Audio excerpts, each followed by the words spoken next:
The wind howled across the Montana plains as Sarah Mitchell pressed her face against the cold barn window, watching the shadowy figures move between the cattle. Her breath fogged the glass as she strained to make out their movements in the moonlight. Behind her old ranch hand, Jake Thornton's weathered hands trembled as he loaded his rifle. "They ain't here for the livestock, miss," he whispered, his voice barely audible above the storm. "They're here for something much worse." Sarah's blood ran cold as she turned to face him, seeing the terror etched deep in his lined face. "What do you mean?" Jake's eyes darted toward the approaching figures, then back to her. "They're going to torture us," he said, his voice breaking. "I should have told you weeks ago what I saw them do to the Henderson family. Before we jump back in, tell us where you're tuning in from. And if this story touches you, make sure you're subscribed, because tomorrow I've saved something extra special for you." The first signs of trouble had appeared 3 weeks earlier. Though Sarah Mitchell hadn't recognized them as warnings at the time, she'd inherited the Broken Arrow Ranch from her grandfather just 6 months prior, trading her comfortable life as a Denver accountant for 1,500 acres of rugged Montana wilderness. The transition hadn't been easy, but she'd fallen in love with the vast open skies and the peaceful rhythm of ranch life. That Tuesday morning started like any other. Sarah stepped onto the front porch of the weathered farmhouse, coffee mug in hand, watching the sun paint the distant mountains in shades of gold and amber. The September air carried the crisp promise of autumn, and the cattle grazed peacefully in the far pasture. Everything seemed perfect until she noticed the silence. Where were the birds? Every morning since she'd arrived, the dawn chorus had been her natural alarm clock. Today, nothing. Even the insects seemed to have vanished. The only sound was the gentle lowing of the cattle and the whisper of wind through the tall grass. Jake Thornton emerged from the barn, his boots crunching on the gravel as he approached. At 68, Jake had worked the Broken Arrow for nearly 4 decades, staying on after her grandfather's death to help Sarah learn the ropes. His weathered face spoke of countless seasons under the harsh Montana sun, and his steady presence had been her anchor during the difficult transition. "Morning, Miss Mitchell," he called out, tipping his worn Stetson, but something in his voice caught her attention, a tightness that hadn't been there before. "Everything all right, Jake?" Sarah asked, setting down her mug. Jake paused, his pale blue eyes scanning the horizon. "Might be nothing, but I found something odd during my rounds yesterday evening. Didn't want to worry you with it right off." He led her toward the eastern boundary of the property, where a line of cottonwoods marked the edge of their land. As they walked, Jake explained what he'd discovered. 3 separate locations where someone had cut through the wire fencing, creating gaps just wide enough for a person to slip through. The cuts were clean, deliberate, made with proper wire cutters rather than torn by animals or weather. "Could be drifters looking for a shortcut," Jake said, but his tone suggested he didn't believe it. "Problem is, there ain't nothing worth shortcutting to on the other side, just empty rangeland for miles." Sarah knelt beside one of the damaged sections, running her fingers along the severed wire. The cuts were recent, the metal still bright, where the wire had been snipped. "Have you seen anyone around? Strangers, I mean." "That's the peculiar part," Jake replied, removing his hat to scratch his graying hair. "Haven't seen anybody, hide nor hair of anybody, but yesterday morning I could have sworn I spotted movement in the old Willis place."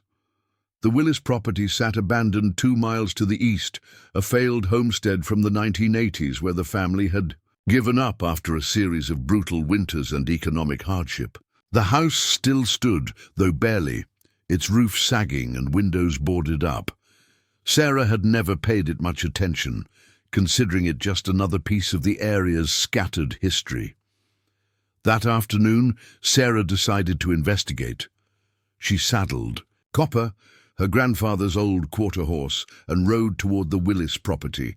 The September sun beat down mercilessly, and by the time she reached the property line, sweat had soaked through her flannel shirt. The Willis house looked even, more derelict up close than it had from a distance. Weather-beaten siding hung in strips from the frame, and weeds had grown tall enough to obscure the front porch. But as Sarah guided Copper around the structure, she noticed something that made her pulse quicken. Fresh tire tracks in the dirt, multiple vehicles by the look of it, and recent enough that the afternoon wind hadn't yet erased them. Someone had been using this place, and recently she dismounted and tied Copper to a fence post, then approached the house on foot. The front door hung askew on rusted hinges, offering a glimpse into the dark interior. Sarah hesitated at the threshold, every instinct telling her to turn around and ride home. Instead, she pushed the door open wider and stepped inside. The smell hit her first, something sweet and cloying, with an undertone of decay that made her stomach churn. Sunlight filtered through gaps in the boarded windows, creating patches of light and shadow that played tricks on her eyes. The main room had been gutted long ago, leaving only bare studs and scattered debris. But in the back room, Sarah found evidence of recent occupation. Sleeping bags arranged in a rough circle, empty food cans stacked neatly in one corner, a Coleman lantern that still held fuel. Someone had been living here, and not just one person. The sleeping arrangements suggested at least 4 or 5 individuals. What disturbed her most, however, were the photographs pinned to one wall, dozens of them, all taken from a distance with a telephoto lens. Pictures of her ranch, pictures of Jake working in the fields, pictures of her own daily routines, captured without her knowledge over what must have been weeks of surveillance. But the most chilling discovery was a hand-drawn map of her property, complete with detailed notations about her schedule, Jake's, movements, and the location of every building on the ranch. Someone had been studying them with methodical precision. Sarah's hands shook as she tore the photographs from the wall, stuffing them into her jacket pockets. She needed to get back to the ranch, needed to warn Jake, needed to call the sheriff. As she turned to leave, a floorboard creaked behind her. She spun around, heart hammering, but the room remained empty. Just shadows and her own paranoia. Still, she couldn't shake the feeling that she was being watched as she hurried back to Copper and rode home at a gallop. That evening, Sarah showed Jake the photographs. His face grew increasingly grim as he studied each image, his weathered features hardening into lines of concern and anger. "This ain't random, Miss Mitchell," he said finally, setting the photos on the kitchen table. "This is planning. Professional planning." Planning for what? Jake was quiet for a long moment, staring out the kitchen window toward the darkening horizon. "I've been thinking about some things I heard in town last month. Stories that didn't make much sense at the time." He told her about conversations he'd overheard at Murphy's feed store and the cattleman's bar. Whispered rumors about the Henderson family, who'd owned a spread 30 miles south of the Broken Arrow. According to the gossip, they'd disappeared one night in August, leaving behind their livestock and all their possessions. The sheriff's investigation had turned up nothing concrete, and the case had quietly faded from public attention. Tom Henderson was no fool, Jake said. Man knew cattle and knew how to handle himself. For his whole family to just vanish like that. He shook his head. Something's not right. Sarah felt a chill that had nothing to do with the evening air. "You think what happened to them might happen to us?" "I think," Jake said carefully, "that we need to be real careful for a while. Maybe you should consider visiting your folks in Denver until this blows over." But Sarah had invested everything in the Broken Arrow, her savings, her dreams, her entire future. The idea of abandoning it now, of letting fear drive her away from the life she'd worked so hard to build, was unacceptable. "This is my home now," she said firmly. "I'm not running." Jake nodded as if he'd expected that response. "Then we'd better get prepared." The next few days passed in tense preparation. Jake retrieved an old shotgun from the barn and taught Sarah how to load and fire it. They developed a system of signals using the ranch's existing radio equipment, and Jake moved his bedroll from the bunkhouse to the main house, sleeping on the living room couch where he could keep watch. But despite their precautions, Sarah couldn't shake the feeling that they were being observed. She caught herself constantly checking the windows, staring at every unexpected sound. The vast openness of the ranch, which had once felt liberating, now seemed exposed and vulnerable. On Friday evening, as Sarah prepared dinner, Jake burst through the front door with an urgency she'd never seen from him before. "They're back," he said breathlessly, "at Willis Place. I saw lights through my binoculars just after sunset." Sarah's blood ran cold. "How many?" "Can't say for certain, but I counted at least 3 vehicles, maybe more." Jake moved to the window, peering through a gap in the curtains. "Miss Mitchell, I think it's time we called the sheriff." But when Sarah tried the phone, she discovered the line was dead. She checked her cell phone, but there was no signal. They were completely cut off from the outside world. "They've jammed the communications," Jake said grimly. "Professional work." As if on cue, they heard the distant rumble of engines, multiple vehicles approaching from the east. Sarah's heart pounded as she realized their preparation time was over. Whatever was coming for them had finally arrived. Jake handed her the shotgun, his weathered hands surprisingly steady. "Remember what I taught you," he said. "Don't hesitate when the time comes." Preparing and narrating this story took us a lot of time, so if you are enjoying it, subscribe to our channel. It means a lot to us. Now back to the story.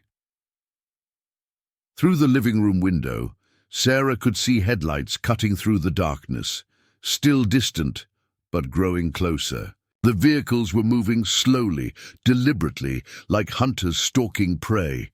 "Who are they?" she whispered. Jake's face was grim in the lamplight. "I've got my suspicions, but I pray I'm wrong." He moved to check the locks on the doors, though they both knew such measures would provide little real protection. The engines grew louder, and Sarah could now make out individual vehicles, 4 pickup trucks moving in a coordinated formation that spoke of military precision. They stopped just outside the main gate, their headlights creating a harsh pool of light in the ranch yard. For several long minutes, nothing happened. The engines idled, the lights blazed, but no one emerged from the vehicles. The psychological effect was deliberate and effective. Sarah's nerves stretched tighter with each passing second. Then, finally, doors began opening. Dark figures emerged from the trucks, at least 8 or 9 of them, all wearing similar dark clothing. They moved with practiced coordination, surrounding the house while staying just outside the circle of porch light. One figure detached itself from the group and approached the front door. When he stepped into the light, Sarah saw a man in his 40s, lean and weathered, with the kind of hard eyes that spoke of violence witnessed and committed. When he spoke, his voice carried easily across the night air. "Sarah Mitchell," he called out. "We need to have a conversation." Sarah looked at Jake, who had positioned himself beside the window with his rifle. His face was pale, but his grip on the weapon was steady. "What do they want?" she whispered. Jake's expression was haunted as he met her eyes. "I'm afraid I know exactly what they want," he said quietly. "And Miss Mitchell, it ain't anything good." Sarah's finger tightened on the shotgun trigger as the stranger's voice echoed across the yard. Through the window, she could see him standing, casually in the porch light, hands visible but ready. The other figures remained in the shadows, their positions strategically chosen to cover every possible escape route. "We know you're in there, Sarah," the man continued, his tone conversational despite the circumstances. "My name is Marcus Webb. I represent certain interests that have business with your property." Jake positioned himself at the side window, rifle barrel resting on the sill. "Don't answer him," he whispered. "Nothing good ever came from talking to men like that." but Webb seemed prepared for silence. After a moment, he reached into his jacket and withdrew what appeared to be a photograph. He held it up toward the window, though Sarah couldn't make out the details from her position. "This is Linda Henderson," Webb called out. "Pretty woman. I had 2 beautiful children, 8 and 12 years old." He paused, letting the implications sink in. "Would you like to know what happened to them when they refused to cooperate?" Sarah's blood turned to ice. Jake's knuckles whitened as he gripped his rifle tighter. Webb lowered the photograph and took a step closer to the house. The Henderson Ranch had something we needed: mineral rights that weren't properly documented, old claims from the 1890s that most people forgot about. But our research was thorough. The pieces began falling into place in Sarah's mind. Her grandfather had mentioned mineral rights once, dismissing them as worthless historical curiosities. Claims filed by prospectors during the gold rush era, long abandoned and forgotten. "Your grandfather was smart," Webb continued. "He kept quiet about the survey results he commissioned 5 years ago. Rare earth deposits, Sarah. The kind that makes people very, very wealthy. The kind that certain corporations will pay handsomely to acquire." Through the side window, Jake spotted movement near the barn. 2 figures were systematically searching the outbuildings, their flashlights creating dancing circles of light in the darkness. Professional, methodical, leaving nothing to chance. "The Hendersons made the mistake of thinking they could negotiate," Webb said, his voice taking on a harder edge. "They thought they could contact lawyers, bring in outside parties, and complicate things. We don't like complications, Sarah." One of the shadowy figures approached Webb and whispered something Sarah couldn't hear. Webb nodded, then raised his voice again. "We found the survey reports in your grandfather's study, hidden behind the false back in his desk drawer. Quite thorough work. The deposits extend across most of your property and well into the adjacent rangeland. Conservative estimates put the value at $800 million. Sarah felt dizzy. $800 million. No wonder her grandfather had been secretive about his final years on the ranch. No wonder he'd insisted she inherit the property rather than sell it. Jake caught her attention with a subtle hand gesture, pointing toward the back of the house. Through the kitchen window, she could see more figures moving in the darkness. They were completely surrounded. "Here's what's going to happen," Webb announced. "You're going to sign over the mineral rights to our shell company. Clean transfer, properly notarized. In return, you'll receive a reasonable compensation payment and be allowed to continue operating the ranch." "And if we refuse?" Sarah called out, surprised by the steadiness in her own voice. Webb's laugh was cold and humorless. "I thought you might ask that." "Jenkins!" One of the figures near the barn stepped forward, dragging something heavy. As he moved into the light, Sarah's stomach lurched. It was a person, bound and barely conscious. Even from the distance, she could see the bruises and dried blood. "Meet Robert Chen," Webb announced. "Independent mineral rights attorney from Billings. The Hendersons hired him to review their claims." Webb kicked at the bound figure, who groaned weakly.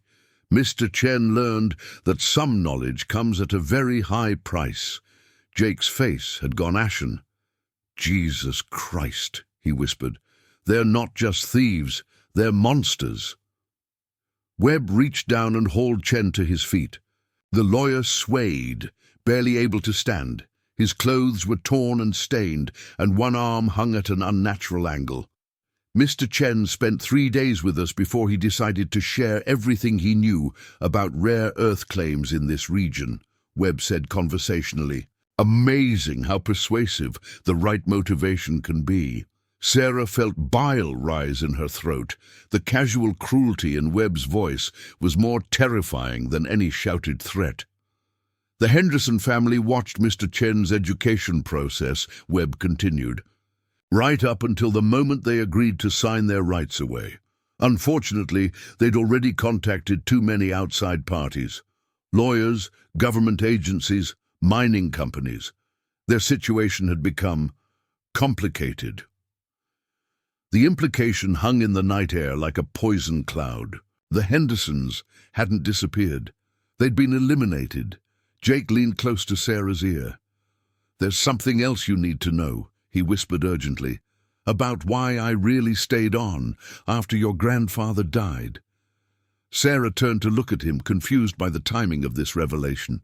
"Your grandfather didn't just hire me as a ranch hand," Jake continued, his voice barely audible.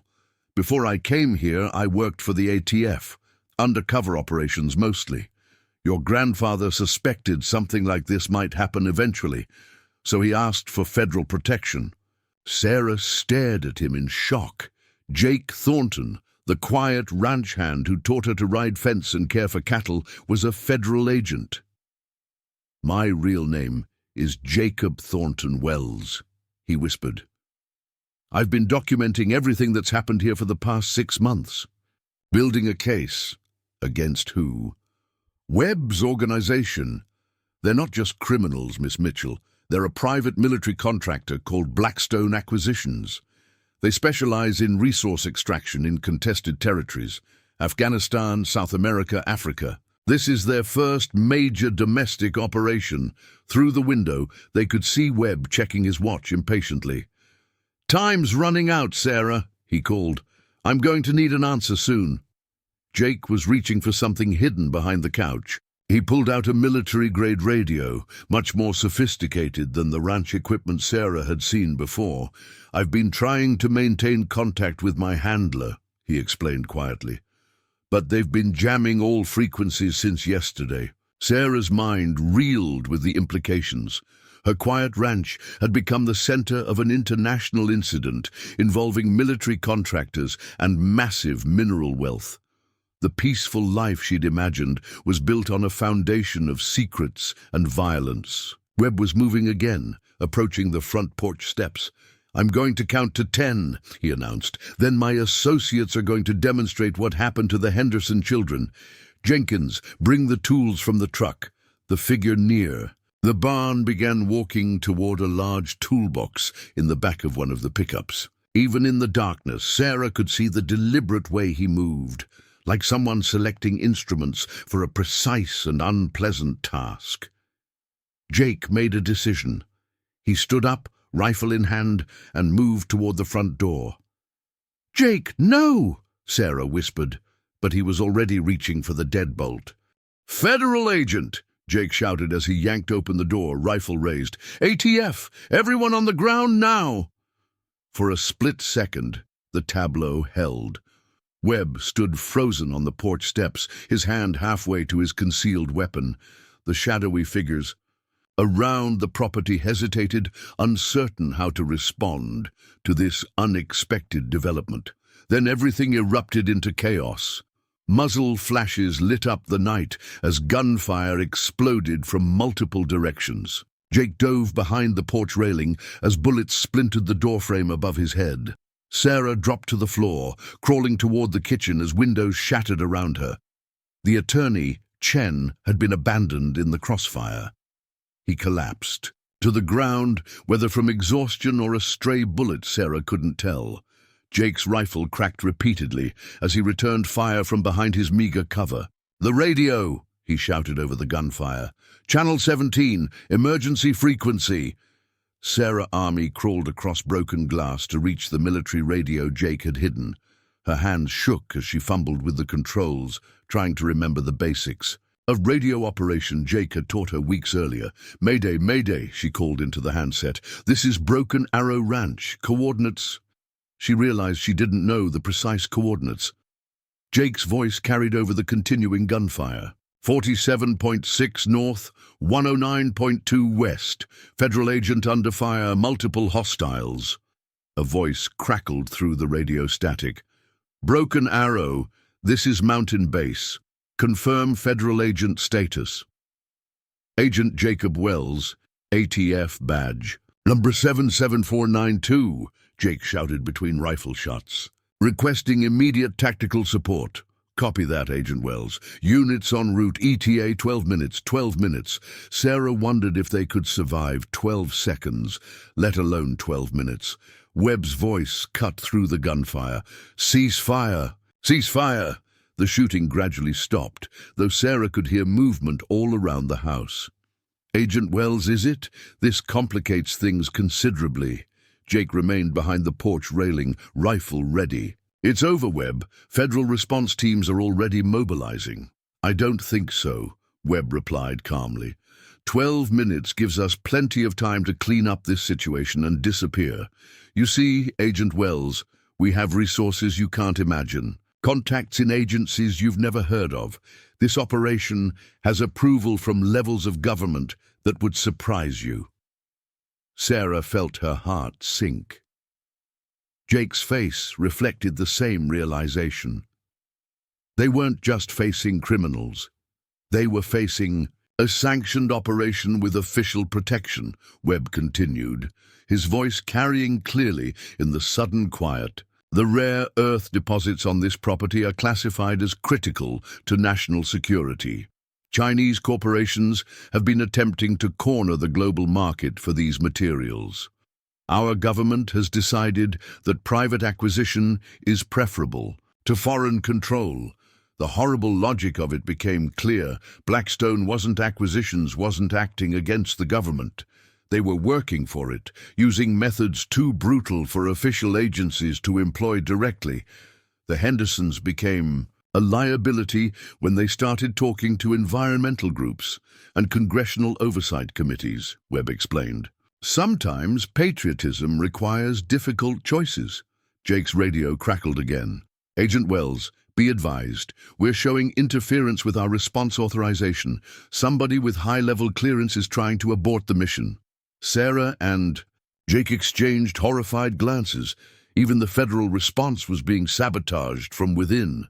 Webb had heard the radio transmission. "As I mentioned, Agent Wells, we have friends in high places. Your cavalry isn't coming." But Jake wasn't finished. He pulled out a small device Sarah hadn't seen before, something that looked like a modified cell phone. "Dead man's switch," he explained quietly. "If I don't check in every 6 hours, everything I've documented about this operation gets transmitted to every major news outlet in the country. Photos, recordings, financial records, everything." Webb's confident demeanor cracked slightly.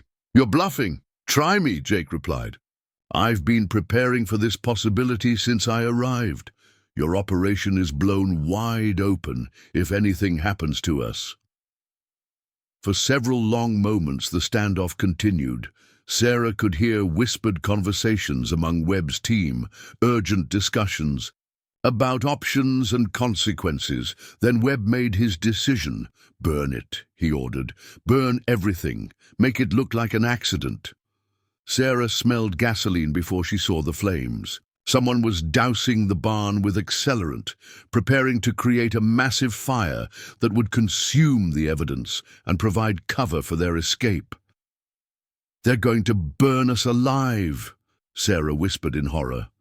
Jake's jaw tightened as he realized the true scope of their desperation. Webb's team wasn't just willing to commit murder, they were prepared to stage an elaborate cover-up that would eliminate all traces of their presence. The first flames began licking at the barn walls, fed by the gasoline and dry hay inside. Soon the entire structure would be an inferno, and the fire would spread to the house within minutes. Sarah watched her dreams literally going up in smoke. But that wasn't her biggest concern anymore. She was beginning to understand exactly what Jake had meant when he'd whispered those terrifying words that started this nightmare. They weren't just going to die tonight. They were going to suffer first and then disappear without a trace, just like the Henderson family. The real torture was just beginning.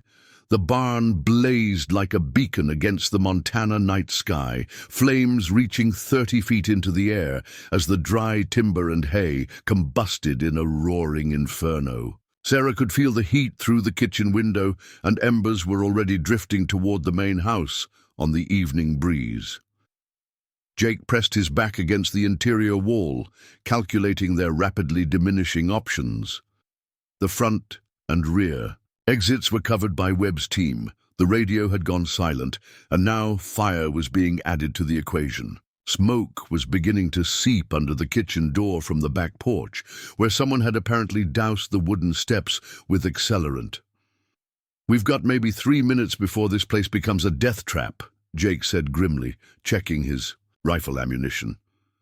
"The root cellar. Your grandfather showed it to me last spring. Old storm shelter from the 1940s, built like a bunker." Sarah remembered the heavy wooden door hidden beneath a rug in the pantry floor. Her grandfather had used it for cold storage, accessing it maybe twice a year to retrieve canned goods or check the foundation. She'd forgotten it existed. They crawled toward the pantry as windows began exploding from the heat. The temperature inside the house was climbing rapidly, and the smoke was getting thicker. Jake yanked up the braided rug, revealing the thick wooden trapdoor beneath. The hinges groaned as they lifted it open, exposing a wooden ladder descending into darkness. The musty smell of earth and old preserves wafted up from below. "You first," Jake said, handing Sarah a flashlight from his tactical vest. "I'll cover the entrance." Sarah climbed down into the root cellar, her flashlight revealing stone walls and wooden shelving lined with mason jars. The space was larger than she'd expected, maybe 12 by 15 feet, with a ceiling high enough to stand in comfortably. Jake followed, pulling the heavy door shut above them just as the kitchen erupted in flames overhead. The sound was muffled, but terrifying, the crackling roar of a house being consumed by fire. "How long before they realize we're not up there?" Sarah asked, trying to control her breathing in the confined space. "Depends on how thorough they want to be," Jake replied, checking his military radio again. Still nothing but static. But Webb's no amateur. He'll want confirmation. The root cellar had been built during an era when people prepared for the worst. The stone walls were thick, the foundation solid, and there was even a small ventilation shaft that led up through the floor joists. More importantly, Jake discovered a feature that Sarah's grandfather had never mentioned, a narrow tunnel leading away from the main chamber. "Emergency exit," Jake said, examining the passage with his flashlight. "Smart man, your grandfather. This leads toward the creek, probably coming out near those cottonwoods behind the house." Above them, the house continued burning. They could hear occasional shouts from Webb's team as they coordinated their arson operation. The plan was clearly to let the fire burn until nothing recognizable remained, then claim that a gas leak or electrical fire had killed the ranch's occupants. But as they prepared to enter the escape tunnel, Sarah heard something that made her blood freeze. A child's voice, crying softly somewhere outside. "Did you hear that?" she whispered to Jake. He nodded grimly. Chen mentioned the Henderson children, 8 and 12 years old. The horrible implication sank in. Webb's team hadn't just eliminated the Henderson adults. They'd been keeping the children alive, probably as leverage or for information about other family members who might know about the mineral rights. "We can't leave them," Sarah said firmly. Jake's expression showed the conflict between his training and his conscience. "Sarah, those kids are probably being held in one of their vehicles. Attempting a rescue would be suicide." But Sarah was already moving back toward the main chamber of the root cellar. "Then we make them come to us." She began examining the shelves of preserved goods, looking for anything that could be used as a weapon or distraction. Her grandfather had been a practical man, storing not just food, but emergency supplies. Behind the mason jars, she found what she was looking for: dynamite. Grandfather used it for clearing beaver dams upstream, she explained to Jake's shocked expression. He always kept a small supply. Jake examined the aged explosive sticks with professional interest. "This stuff's old, but it should still be stable, probably enough here to bring down half the remaining outbuildings. Or create enough chaos to get those children to safety," Sarah added. They could hear vehicle engines starting up outside.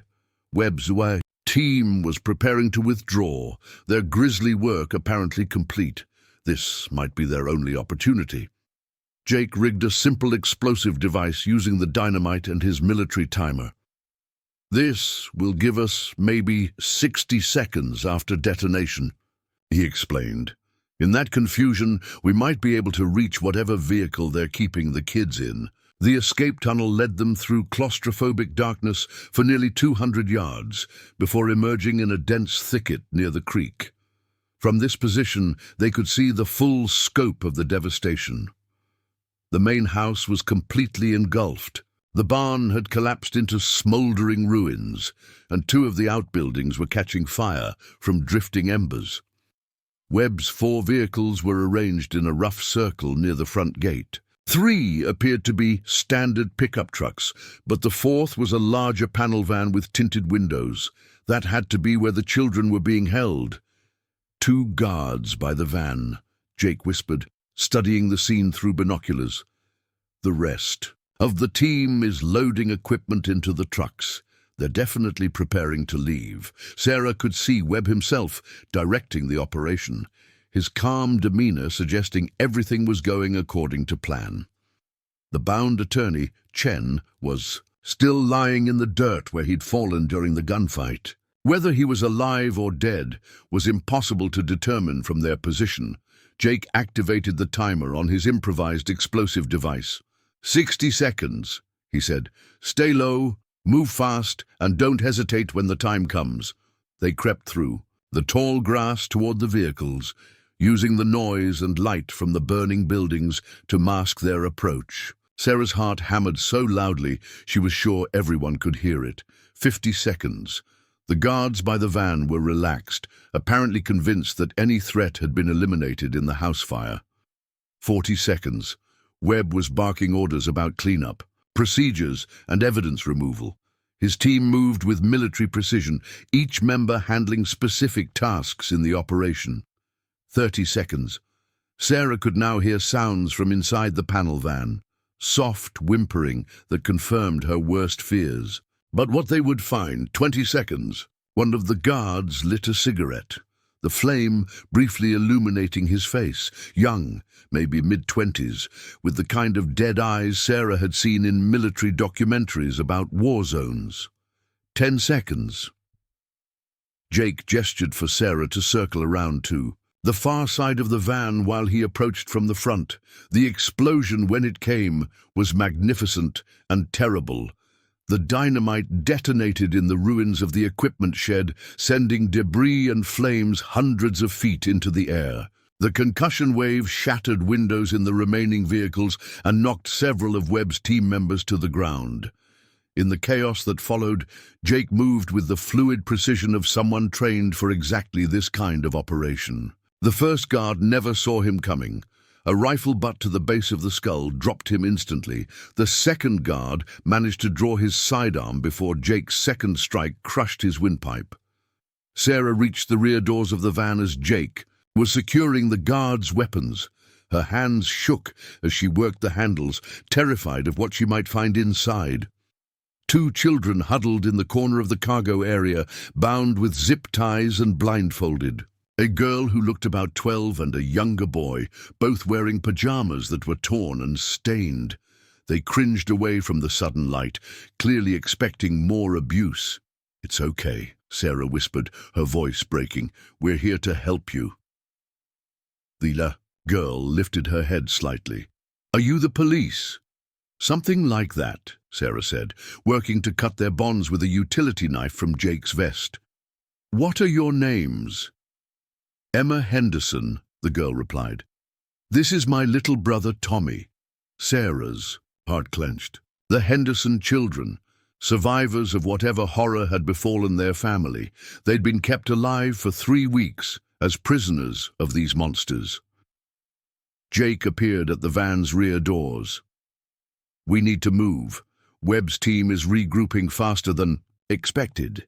Indeed, the confusion from the explosion was already wearing off. Through the smoke and flames, Sarah could see figures moving with purpose, weapons drawn.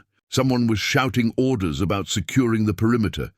Jake helped the children out of the van, his trained eyes already selecting their next move. "The creek," he said.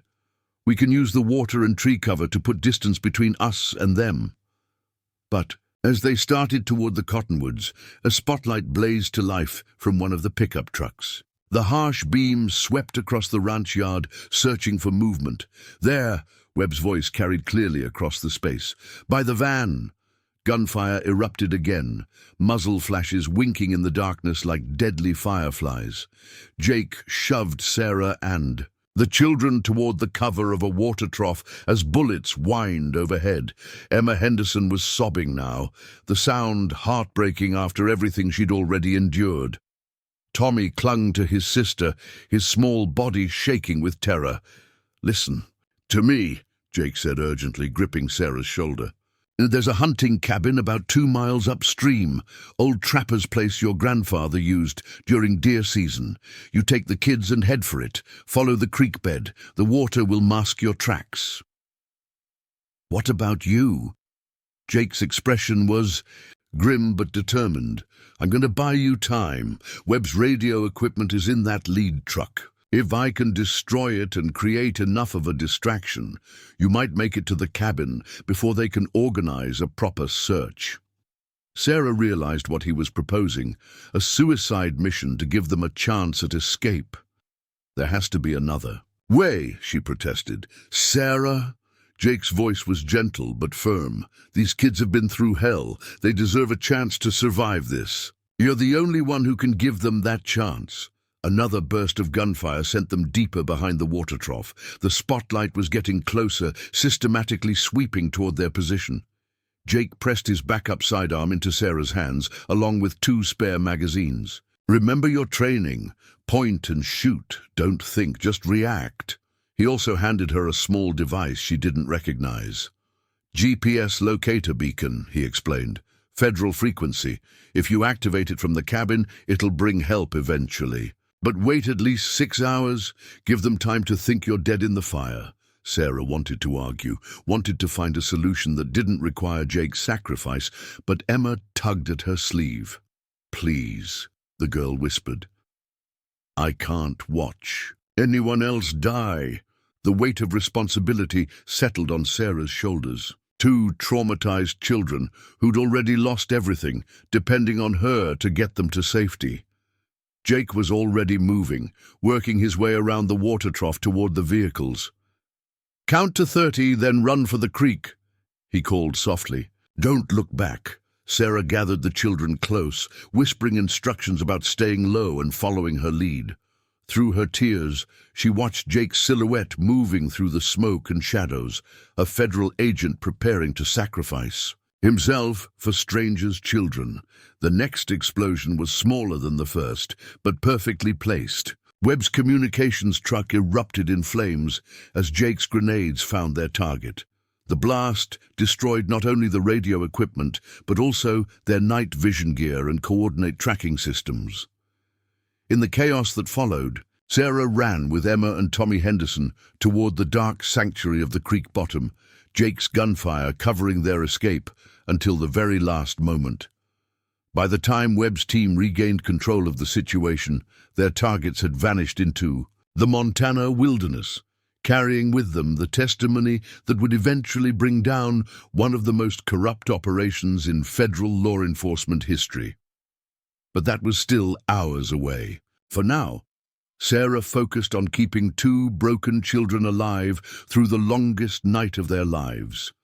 The icy creek water soaked through Sarah's boots as she guided Emma and Tommy Henderson through the darkness, their small hands clutched tightly in hers. Behind them, the orange glow of the burning ranch painted the night sky, and the sporadic gunfire from Jake's last stand echoed across the valley like distant thunder. Emma stumbled on the slippery rocks, her 12-year-old frame weakened by 3 weeks of captivity. Tommy, barely 8, hadn't spoken a word since leaving the van, his eyes vacant with the kind of trauma that aged children beyond their years. "How much further?" Emma whispered, her teeth chattering from cold and shock. Sarah tried to remember her grandfather's descriptions of the old hunting cabin. "Maybe another mile upstream," she said, though truthfully, she wasn't certain. The creek twisted through dense willows and cottonwoods, making distance difficult. To judge in the darkness, the gunfire behind them had stopped. Sarah tried not to think about what that silence meant for Jake's fate. They pressed on through the shallow water, using the creek bed to mask their trail as Jake had instructed. The Montana night was bone-chilling, and Sarah worried about hypothermia, setting in for the children, who were still wearing only the thin pajamas they'd been captured in. After what felt like hours, but was probably only 30 minutes, Sarah spotted a dark structure through the trees. The hunting cabin sat on a small bluff overlooking the creek, its weathered log walls nearly invisible against the forest backdrop. The door was secured with a simple padlock that Sarah remembered her grandfather hiding the key for under a loose stone in the foundation. Her fingers, numb with cold, fumbled with the old lock until it finally clicked open. Inside, the cabin was basic but functional. A single room with a stone fireplace, 2 narrow bunk beds, and shelves stocked with emergency supplies. Sarah had never been more grateful for her grandfather's thorough preparation. She immediately began building a fire while the children huddled together on one of the bunks. Emma had wrapped her arms around Tommy protectively, a gesture that spoke of the horrors they'd witnessed and survived together. "Are they going to find us here?" Emma asked quietly.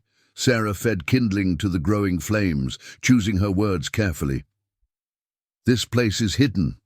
Your grandfather never put it on any maps or property records." "Our parents," Tommy finally spoke, his voice barely above a whisper. "They made us watch." Sarah's heart shattered. She moved to sit beside the children, pulling a dusty blanket around their shoulders. "I'm so sorry. No child should ever have to see such things." Emma's composure cracked completely.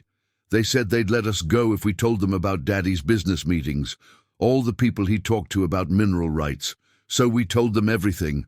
But they kept hurting people anyway."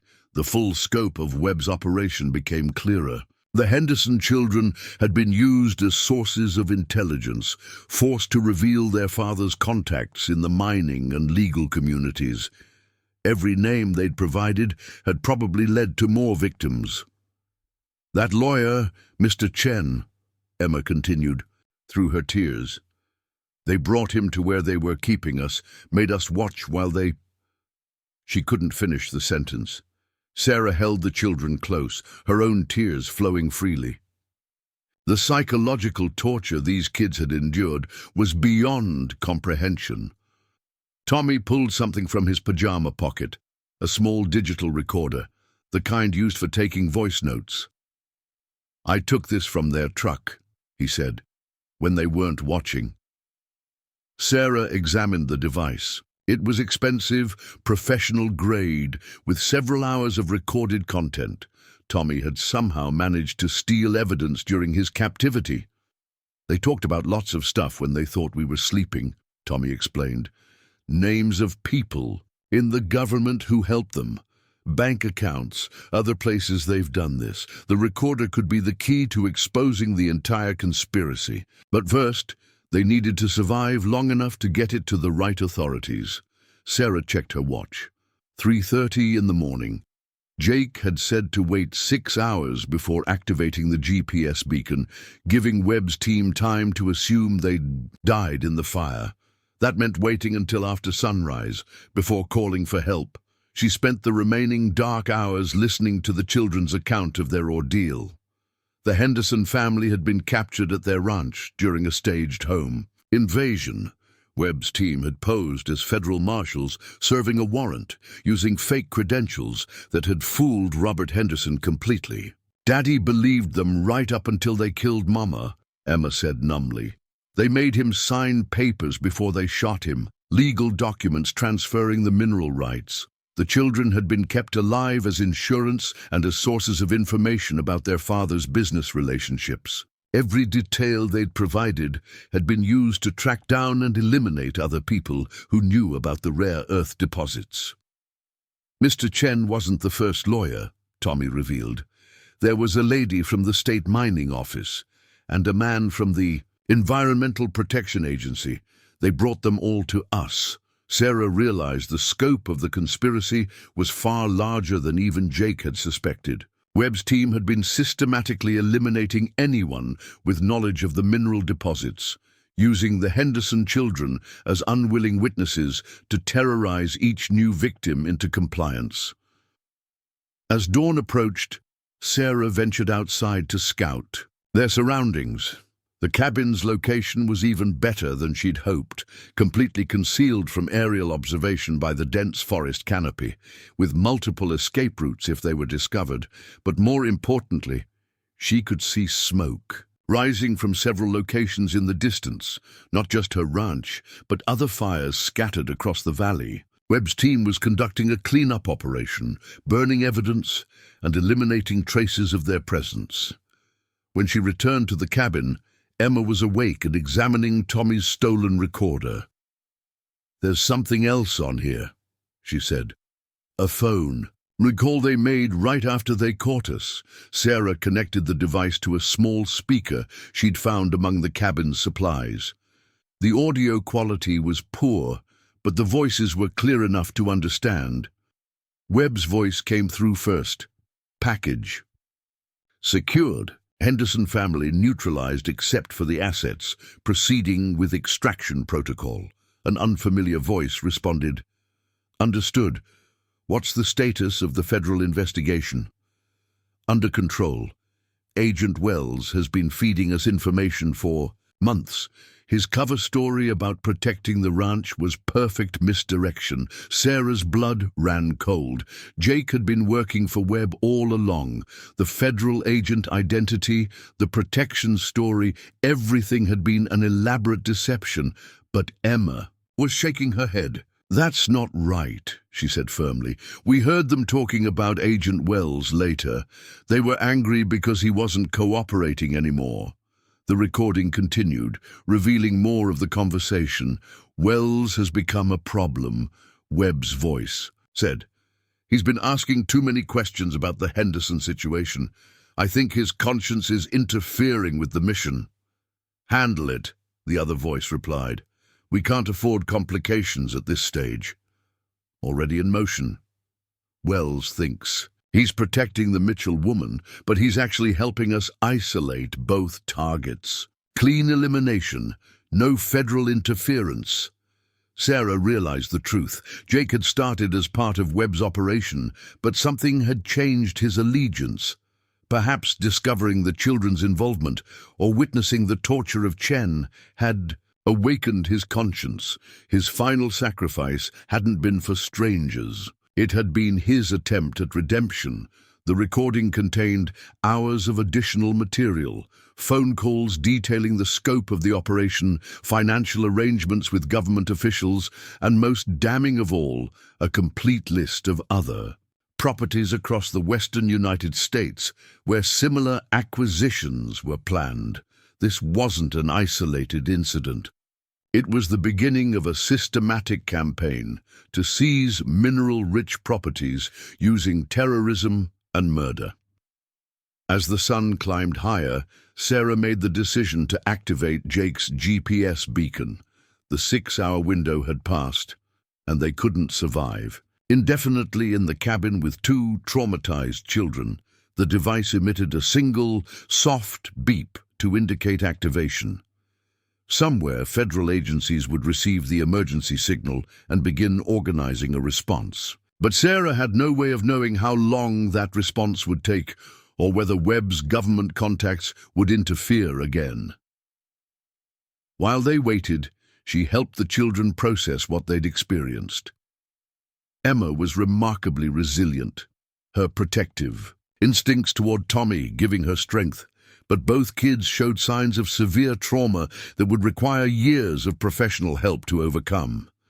Tommy had started drawing pictures on paper scraps he'd found in the cabin, crude sketches that depicted the horrors he'd witnessed, but also revealing details about Webb's operation that could be crucial evidence.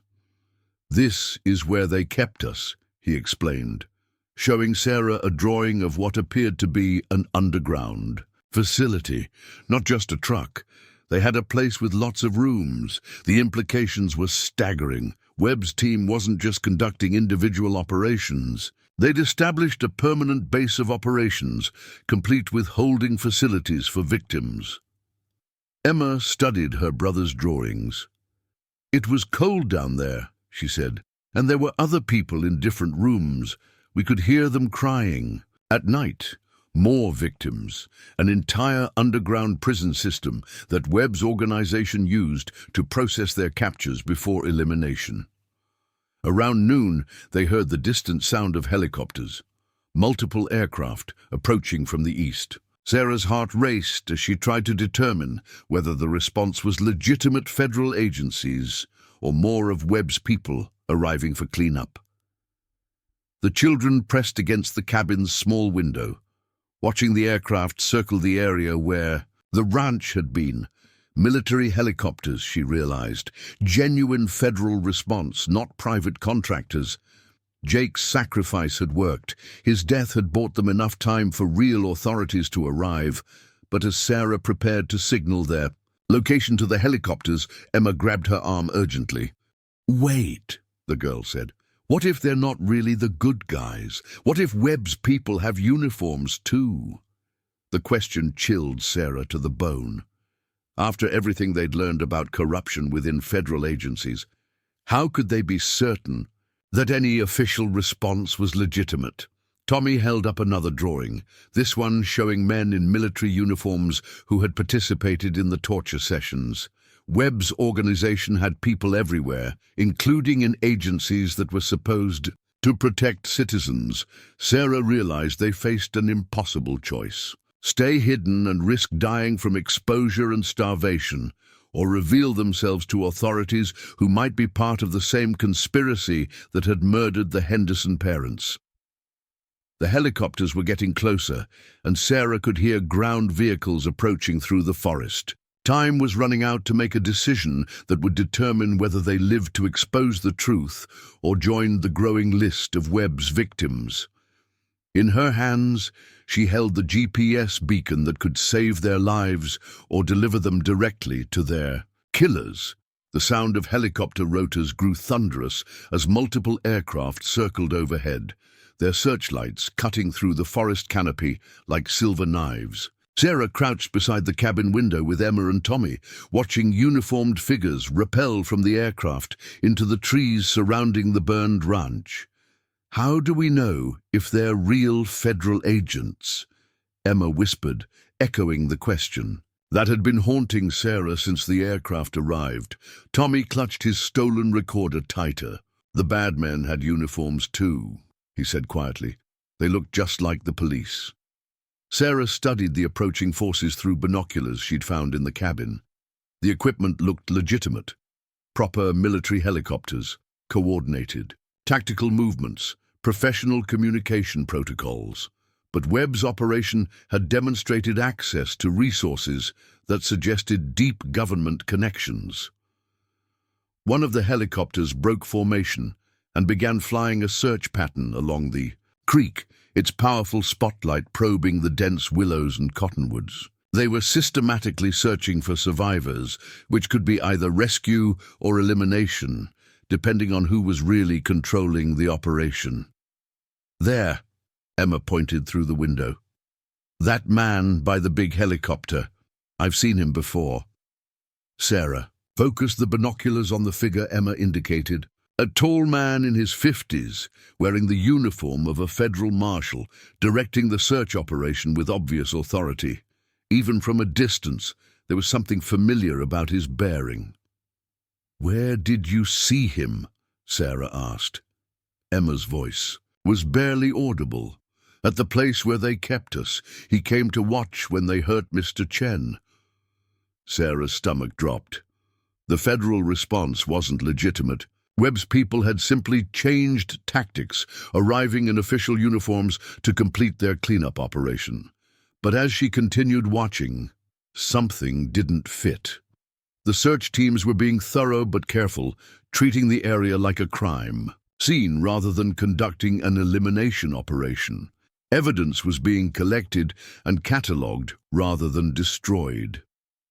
Then she spotted something that changed everything. Among the federal agents, she recognized a face from local news broadcasts.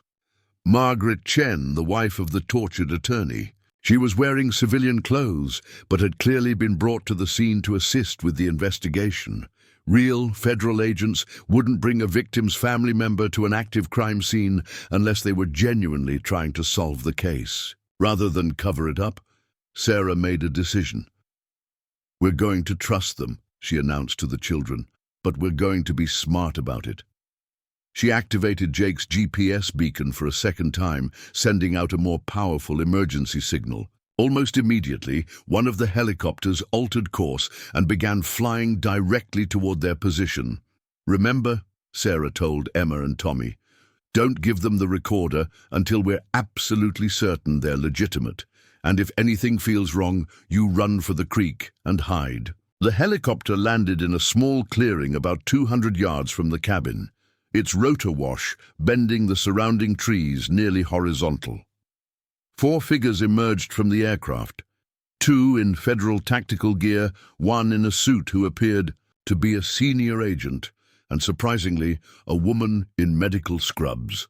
The suited figure approached the cabin with his hands visible, moving slowly and deliberately. When he was close enough to speak without shouting, he identified himself.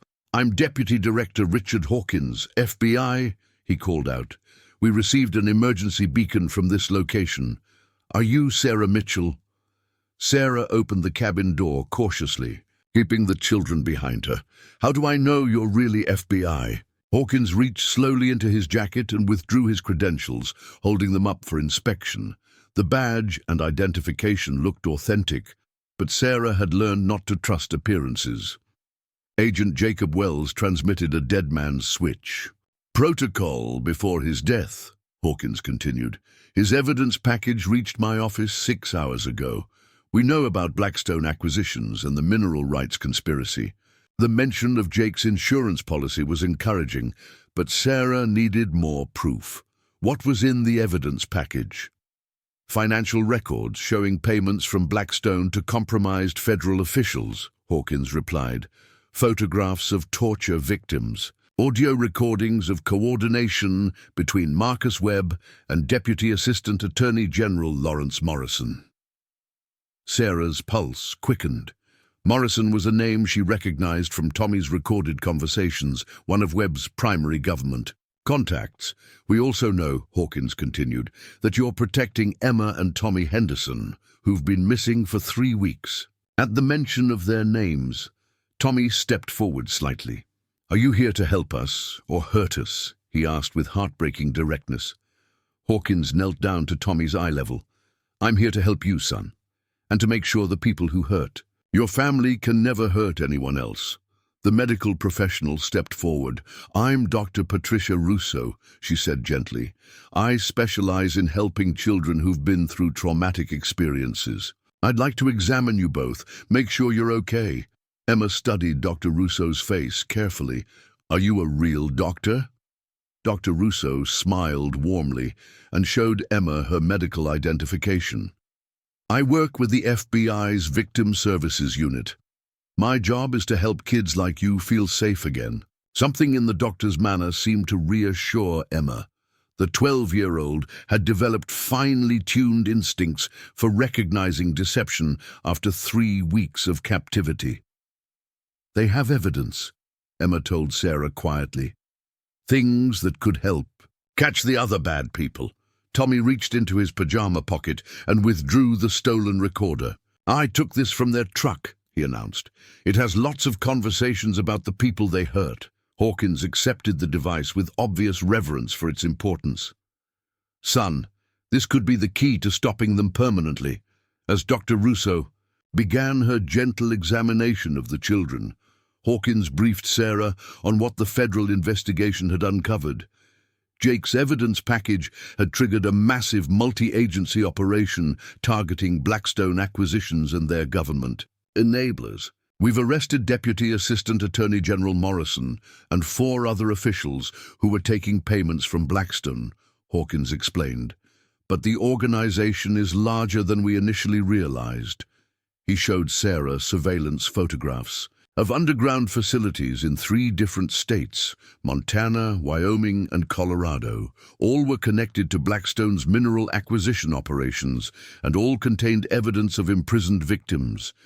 The Henderson children weren't the only survivors, Hawkins revealed. We found 17 other people in various Blackstone facilities, including a mining engineer who's been missing for 8 months. The scope of the criminal enterprise was staggering. Blackstone had been operating a network of black sites where they could torture and interrogate victims without any oversight or legal constraints. What about Webb? Sarah asked. Was he captured? Hawkins' expression darkened. Marcus Webb died in the gunfight with Agent Wells, but his death triggered a protocol that destroyed most of Blackstone's operational records. We're having to reconstruct their network from fragments and witness testimony. That explained the intensive search operation. Without Webb's organizational knowledge, federal agents were struggling to identify all of Blackstone's targets and co-conspirators. Tommy's recorder, however, changed everything. As they played back the hours of captured conversations, a detailed picture emerged of Blackstone's operations across the western United States. Mineral rights theft was just the beginning, one recorded conversation revealed. The water rights. Acquisitions in California are worth 10 times the rare earth deposits. Another recording detailed plans for similar operations in Texas, Arizona, and Nevada. Blackstone hadn't been targeting individual properties, but rather conducting a systematic campaign to control critical natural resources across multiple states. Most disturbing were the recordings that revealed how extensively government agencies had been compromised. Officials in the Department of Interior, Environmental Protection Agency, and even the FBI had been providing intelligence and interference for Blackstone's operations. This is going to require a complete restructuring of federal oversight, Hawkins admitted grimly. The corruption goes deeper than anyone imagined. Dr. Russo completed her medical examination of the children and pulled Sarah aside for a private conversation. They're physically healthy, considering their ordeal, she reported.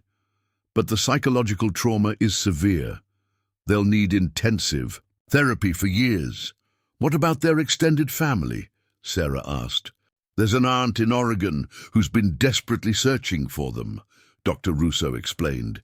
She's already on her way here. As the day progressed, more details of the broader investigation emerged. Federal raids across 5 states had netted dozens of arrests, but many of Blackstone's operatives had escaped in the hours following Webb's death. The underground facility where Emma and Tommy had been held was discovered 20 miles from Sarah's ranch, hidden beneath what appeared to be an abandoned mining operation. Inside, investigators found evidence of systematic torture and at least 12 murder victims.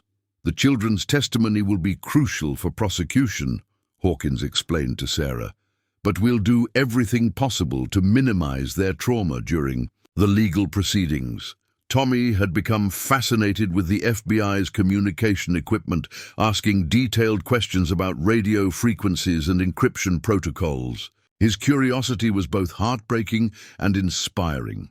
An 8-year-old's way of processing the horror he'd experienced by trying to understand the technical aspects. Emma, meanwhile, had begun drawing pictures for Dr. Russo, using art therapy. To express emotions too complex for words, her sketches revealed details about Blackstone's operations that even the recorded conversations hadn't captured. There were children from other families too, Emma told Dr. Russo. They kept us in separate rooms, but sometimes we could hear them crying. This revelation prompted an urgent expansion of the search operation.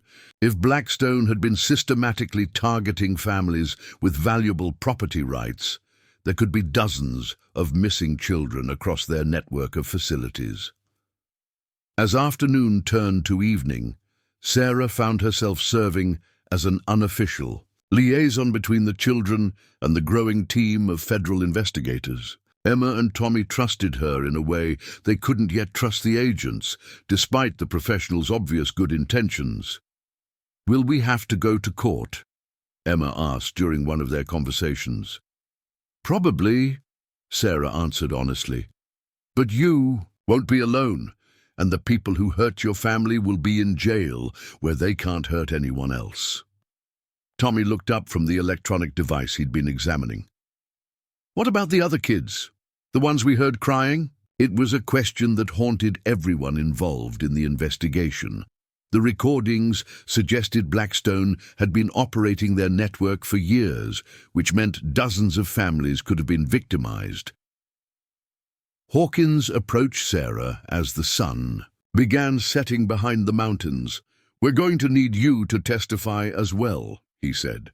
"Your experience with Webb's team, combined with the children's testimony and Agent Wells's evidence, should be enough to dismantle the entire organization." Sarah looked around at the massive federal operation that had grown from Jake's sacrifice and Tommy's courage in stealing the recorder. Helicopters, command vehicles, forensic teams, an entire army mobilized to seek justice for the victims of an unimaginable conspiracy. "What happens now?" she asked. "Now," Hawkins replied, "we make sure this never happens to anyone else." As darkness fell over the Montana wilderness, Sarah realized that the nightmare that had begun with mysterious fence cuts and surveillance photographs was finally approaching its end. The children would begin their long journey toward healing. The criminals would face justice, and the systematic corruption that had enabled such horrors would be exposed to the light. But she also knew that some scars would never fully heal, and some questions would remain forever unanswered in the ashes of the Broken Arrow Ranch. 6 months after the flames consumed the Broken Arrow Ranch, Sarah Mitchell stood in the witness box of a federal courthouse in Denver, facing a packed gallery of journalists, victims' families, and federal prosecutors. The trial of United States versus Blackstone acquisitions and co-conspirators had become the largest domestic terrorism case in decades. Emma Henderson, now 13 and visibly stronger than the traumatized child Sarah had rescued from that panel, Evan, sat in the front row next to her Aunt Rebecca. Tommy, though still small for his 9 years, had developed an intense interest in law enforcement that seemed to help him process his experiences. He wore a small FBI junior badge that Deputy Director Hawkins had given him. "Ms. Mitchell," the lead prosecutor began, "please tell the court what you observed on the evening of March 15th when Marcus Webb's team arrived at your property."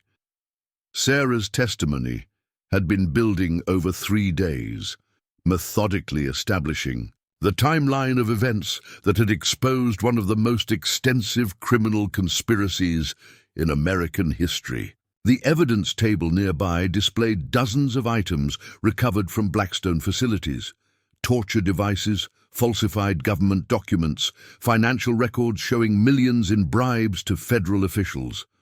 As Sarah recounted the night of the siege, she noticed several defendants shifting uncomfortably in their seats. Deputy Assistant Attorney General Lawrence Morrison, the highest-ranking government official charged in the conspiracy, kept his eyes fixed on the table throughout her testimony. The investigation that had grown from Tommy's stolen recorder had ultimately identified 47 federal employees who had received payments from Blackstone, ranging from low-level clerks who provided intelligence to senior officials who actively obstructed investigations.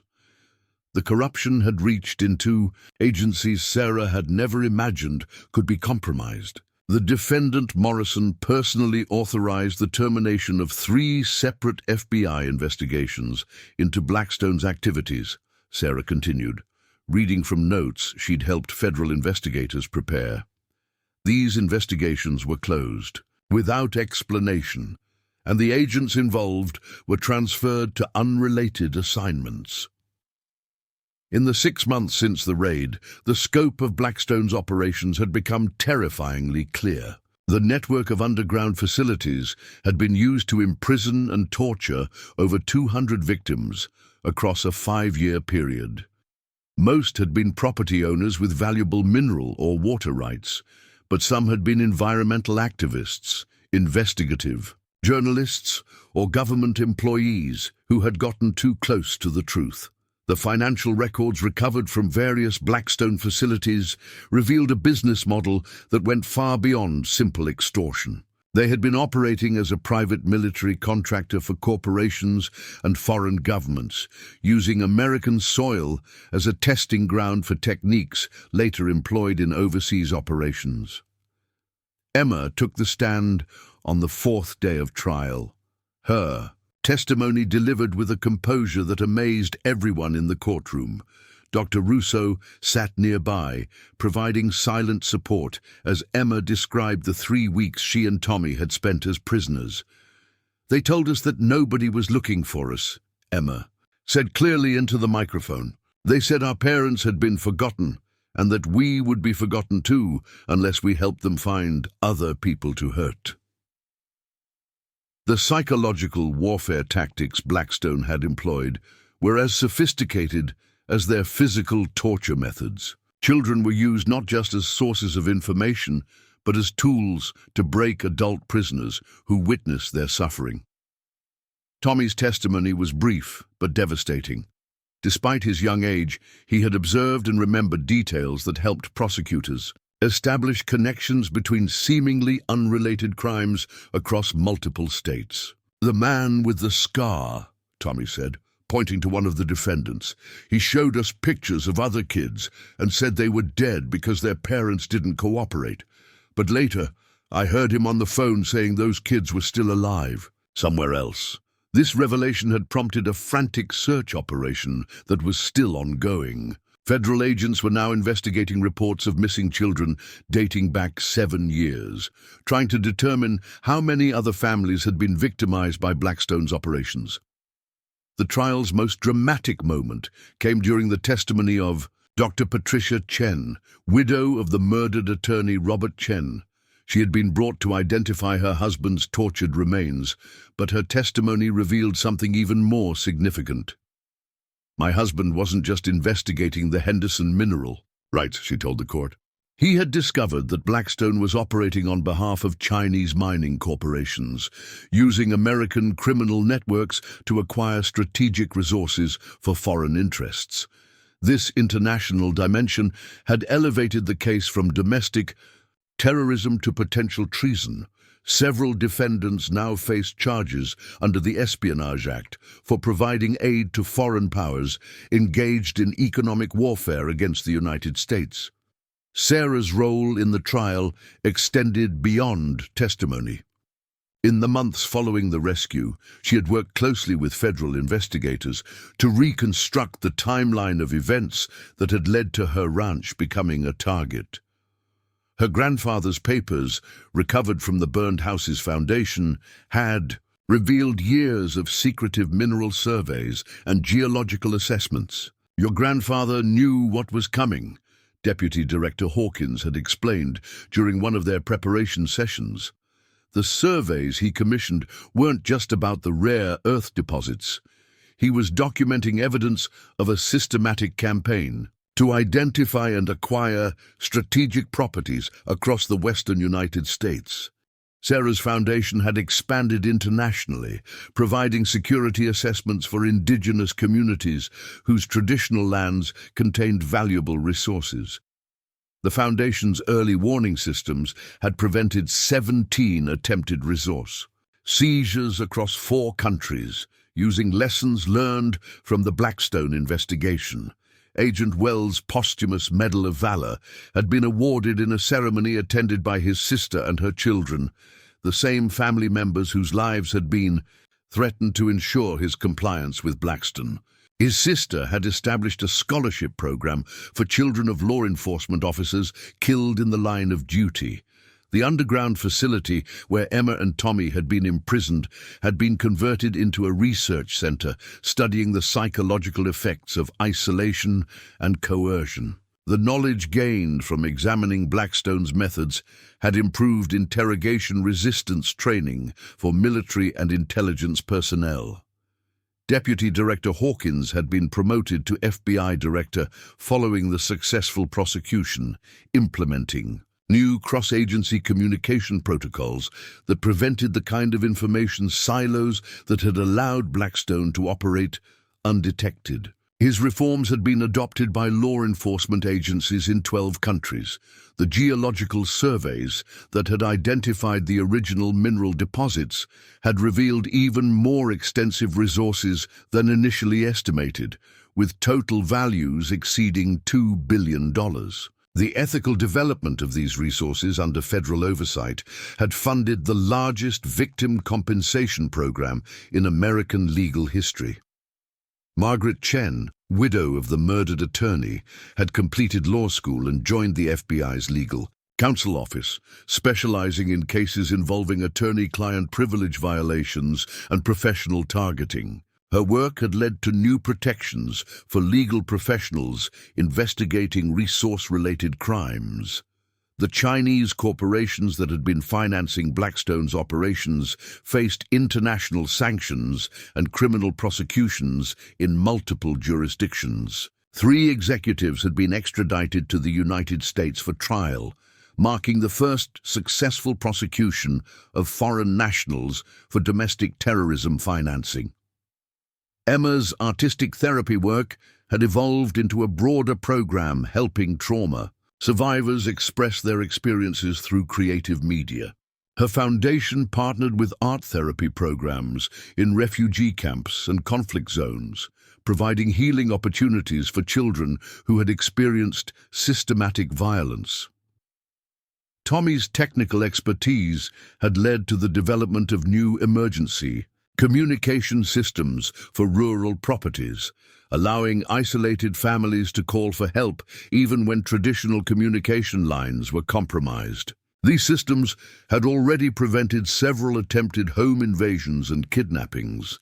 The Montana State Legislature had passed the Henderson Family Protection Act, requiring enhanced security assessments for properties with significant mineral or water rights. The legislation had been adopted as a model by 7 other states with similar resource-rich rural areas. Sarah's rebuilding of her life had inspired a documentary film that won several international awards, bringing global attention to the issue of resource-related violence against rural communities. The film's proceeds funded additional security programs for at-risk properties. The forensic accounting investigation of Blackstone's finances had revealed money laundering operations spanning 15 countries, leading to the seizure of over $400 million in criminal assets. These funds were distributed to victims and their families through a court-supervised compensation process. The trial transcripts had become required reading in federal law enforcement training. Programs providing case study material for recognizing and investigating complex criminal conspiracies. The detailed documentation of investigative failures had led to improved training protocols for field agents. Emma's advocacy work had attracted the attention of international human rights organizations, leading to speaking engagements at conferences on child protection and victim rights. Her articulate presentations had influenced policy changes in multiple countries regarding the treatment of child witnesses. Tommy's continued correspondence with FBI agents had evolved into a formal mentorship program, pairing young crime victims with law enforcement professionals. The program had helped dozens of children process their experiences while maintaining hope for justice and recovery. The memorial garden at the rebuilt ranch had become a pilgrimage site for families of crime victims, offering a peaceful place for reflection and remembrance. Annual ceremonies honored not just the original victims, but all those who had been harmed by similar crimes worldwide. The specialized FBI unit created to investigate resource-related crimes had successfully prosecuted 47 additional cases. dismantling criminal networks in rural communities across the American West. Their success rate had attracted international attention and requests for training assistance.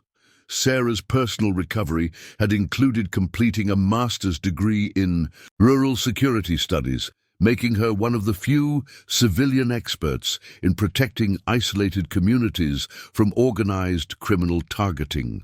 Her expertise was regularly sought by government agencies and private security firms. The technology developed to detect surveillance activities at rural properties had been refined into commercial security systems, protecting thousands of families. From the kind of covert monitoring that had preceded the attack on the Broken Arrow Ranch, Emma's strength and resilience had become a symbol of survival for other child victims of organized crime, with her image appearing on materials promoting victim services and witness protection programs. Her willingness to speak publicly had encouraged other young survivors to seek help. Tommy's analytical abilities had contributed to solving cold cases involving missing persons and unexplained disappearances, with his fresh perspective helping investigators identify patterns that had been overlooked for years.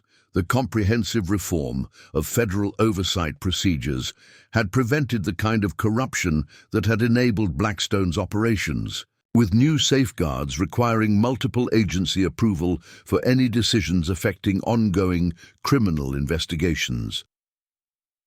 As Sarah stood in the memorial garden on the 5th anniversary of the attack, surrounded by the survivors, investigators, and families, who had become an extended community of support, she reflected on the unexpected ways that trauma could transform into purpose. The children who had been meant to disappear without a trace had instead become catalysts for changes that would protect countless other families. Their courage had not just exposed a criminal conspiracy, but had transformed the systems designed to prevent such crimes.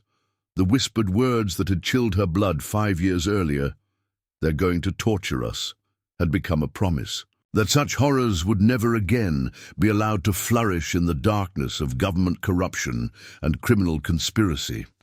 In the faces of Emma and Tommy, now confident young advocates for justice and protection, Sarah saw the ultimate victory over those who had tried to silence them forever. 10 years had passed since that hellish night when flames consumed everything Sarah Mitchell thought she knew about safety and justice. Now, standing before a packed auditorium at Georgetown University's School of Foreign Service, she prepared to deliver the keynote address at the International Conference on Resource Security and Human Rights. The audience included diplomats, military officials, corporate executives, and academic researchers from 43 countries. But Sarah's eyes found the familiar faces in the front row first. Emma Henderson, now 23 and recently graduated from Harvard Law School, sat beside her brother Tommy, 18 and already accepted into MIT's cybersecurity program, with a full FBI scholarship. "Ladies and gentlemen," Sarah began, her voice carrying across the silent auditorium, 10 years ago, I believed that evil was something that happened to other people, in other places. I learned, in the most brutal way possible, that sophisticated criminal organizations can transform any peaceful community into a battlefield. The presentation screen behind her displayed satellite images of the original Broken Arrow Ranch, then morphed into current aerial views, showing the sprawling Federal Rural Security Training Center that had replaced it. The transformation was striking. Where once stood a simple cattle operation, now one of the world's most advanced facilities for combating organized rural crime. Emma had requested to speak after Sarah's presentation, despite the painful memories such events inevitably triggered. Her doctoral thesis on systematic violence against resource-rich communities had become required reading in international relations programs worldwide. The Blackstone conspiracy wasn't an anomaly, Emma told the audience, her voice steady, despite the magnitude of what she was describing. Our investigation revealed similar operations on 4 continents, all following identical patterns of surveillance, infiltration, and elimination. The scope of what they'd uncovered continued to expand. Even a decade later, Tommy's digital forensics work had identified Blackstone-style operations in Australia's mining regions, Brazil's Amazon territories, and several African nations rich in rare earth deposits. The criminal model had been exported globally, adapted to local conditions but maintaining the same core brutality. Dr. Patricia Russo, now director of the International Center for Trauma Recovery, presented research data that painted a disturbing picture of systematic targeting.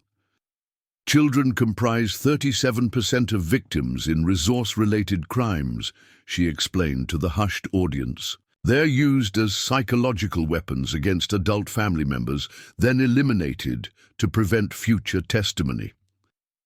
The clinical language couldn't disguise the horror of what these statistics represented. Hundreds of families across multiple countries had suffered fates similar to the Hendersons, their disappearances attributed to accidents, natural disasters, or voluntary relocations. But the Georgetown Conference also showcased remarkable achievements in prevention and prosecution. The early warning systems developed through Sarah's foundation had evolved into a global network monitoring resource-rich properties for signs of criminal targeting. Colonel James Morrison, former Deputy Assistant Attorney General Lawrence, Morrison's son, who had enlisted in military intelligence after his father's conviction, presented data on successful intervention operations. We've prevented 63 attempted family eliminations across 7 countries using pattern recognition algorithms derived from the Blackstone investigation, he reported. The personal cost of Morrison's redemption quest was evident in his haunted expression. Choosing to fight the kind of corruption his father had embodied required confronting not just external enemies, but the psychological burden of inherited guilt.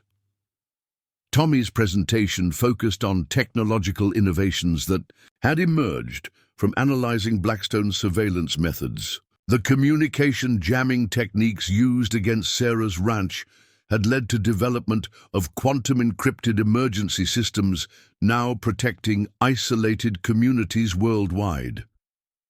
Traditional cell towers and landlines remain vulnerable, Tommy explained, manipulating holographic displays that showed coverage maps across rural America. But quantum mesh networks create redundant pathways that cannot be completely disrupted by criminal organizations. His technical expertise had attracted offers from major technology corporations, but Tommy remained committed to public service. The FBI's cybercrime division had created a special position for him, combining research responsibilities with operational support for ongoing investigations. The conference's most emotional moment came during Emma's presentation of the Children's Testimony Project. Working with international prosecutors, she had developed protocols allowing child survivors to provide evidence without re-traumatization through repeated court appearances. Traditional legal systems require victims to relive their trauma at times, Emma explained, her voice catching slightly. Our virtual reality testimony systems allow children to record their experiences once in supportive environments, then present that evidence in any number of legal proceedings. The technology had already been adopted by courts in 12 countries, leading to successful prosecutions of child trafficking networks, family elimination conspiracies, and systematic abuse operations. Children who might never have been able to testify under traditional systems were now helping secure convictions against their tormentors. Sarah's foundation had expanded beyond its original mission of protecting rural families. The Global Resource Defense Network now operates in 37 countries, providing security assessments, emergency response systems, and legal support for communities threatened by resource-related violence. The Foundation's success stories were remarkable.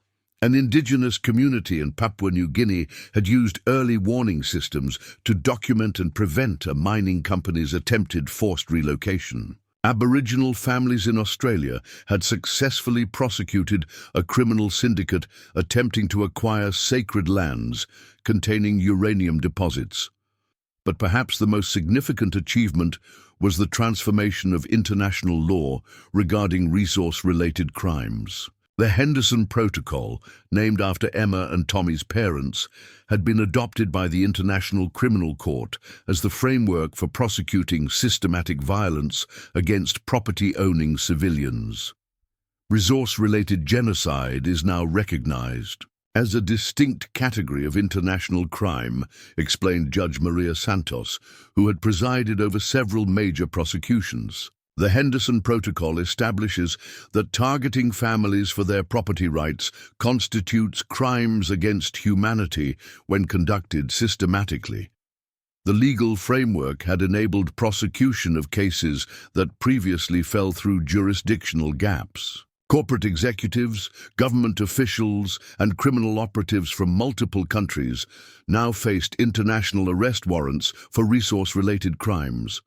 Dr. Russo's research had revealed the psychological profiles of organizations like Blackstone, identifying recruitment patterns and operational methodologies that helped law enforcement agencies infiltrate and disrupt similar groups before they could establish operational capabilities. These organizations specifically recruit individuals with military or law enforcement backgrounds who have experienced personal trauma, Dr. Russo explained.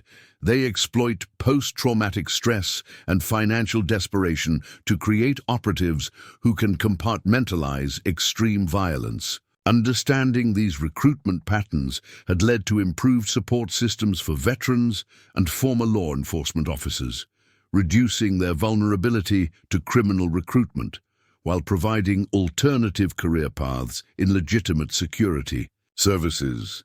The conference concluded with the announcement of new international cooperation agreements. 43 countries committed to sharing intelligence about resource-related criminal activities, establishing rapid response protocols for threatened communities, and coordinating prosecution efforts across jurisdictional boundaries.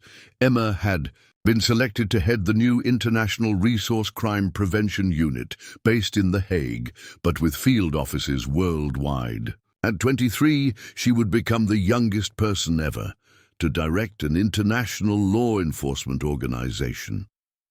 Tommy's acceptance into MIT represented the next phase of his mission to develop technological solutions for protecting vulnerable communities. His research would focus on artificial intelligence systems capable of predicting and preventing resource-related crimes before families could be targeted. As the conference participants dispersed, Sarah found herself alone with Emma and Tommy in the university's memorial garden. The setting reminded them all of the memorial garden at the rebuilt ranch, where they gathered annually to honor the victims and celebrate the survivors. "Do you ever wonder what would have happened if we hadn't survived that night?" Emma asked. Quietly, Sarah considered the question seriously. Blackstone would have continued operating. Hundreds more families would have disappeared. The corruption in federal agencies would never have been exposed. Tommy looked up from the electronic device he was always tinkering with. "The other kids in those underground places would still be there," he said simply. The weight of that realization settled over them. Their survival hadn't just saved their own lives. It had triggered a cascade of investigations, reforms, and preventive measures that had protected countless other families from similar fates. "Sometimes I have nightmares about the parallel universe where we didn't make it," Emma admitted, "where the Henderson children just disappeared and nobody ever knew what really happened to our family." Dr. Russo had explained that survivors' guilt often manifested as preoccupation with alternate timelines. The psychological burden of being the ones who lived while others died created complex emotional responses that required ongoing therapeutic support. But their survival had meaning beyond personal recovery. Emma's legal work had directly resulted in the rescue of 47 children from similar underground facilities. Tommy's technical innovations had prevented dozens of families from being targeted in the first place. Sarah's foundation work had created a global network of protected communities, while the training center built on her ranch's ashes had educated thousands of law enforcement officers in recognizing and combating resource-related crimes. The ripple effects continued expanding. Films, books, and academic papers had spread awareness of resource-related violence to audiences who might never have encountered such concepts otherwise. University curricula now included courses on rural security and property-related organized crime. International development programs incorporated security assessments to identify communities at risk for resource-related targeting. Mining and energy. Companies faced new regulatory requirements designed to prevent the kind of corporate criminal partnerships that had enabled Blackstone's operations. "We've built something that will outlast us," Sarah realized, looking at Emma and Tommy. "The systems we've created will continue protecting people long after we're gone." Emma nodded thoughtfully. "That's what justice really means, isn't it? Not just punishing the people who hurt us, but making sure they can't hurt anyone else." Tommy had developed a mature perspective that sometimes surprised adults who remembered him as the 8-year-old boy hiding in the back of a panel van. "The bad people thought they could make us disappear," he said. "Instead, we made their whole organization disappear." The irony wasn't lost on any of them. Blackstone's attempt to eliminate witnesses had instead created the most effective witnesses in the history of organized crime prosecution. Their survival had exposed not just one criminal conspiracy, but an entire global network of resource-related violence.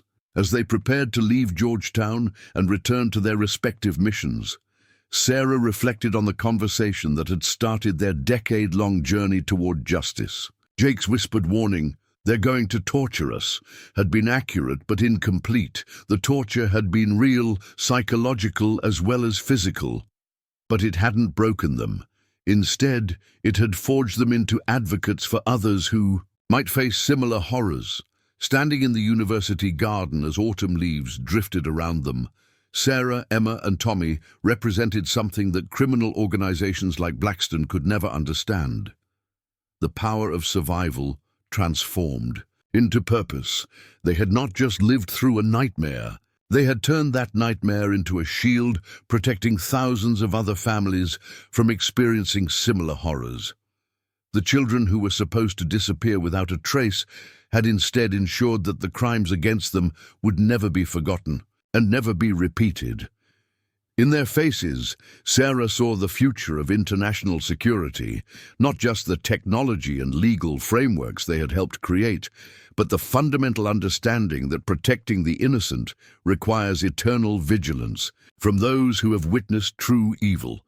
The whispered confession that had once turned her blood to ice had become a rallying cry for justice that would echo across generations. The Georgetown Conference had been just the beginning of what Emma called the Accountability Decade.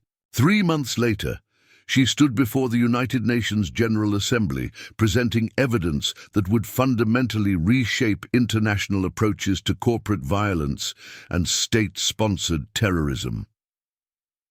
The presentation began with declassified intelligence, revealing the true scope of Blackstone's international network. What had started as an investigation into rural Montana crimes had uncovered a web of criminal enterprises spanning 47 countries, all using variations of the same family elimination model.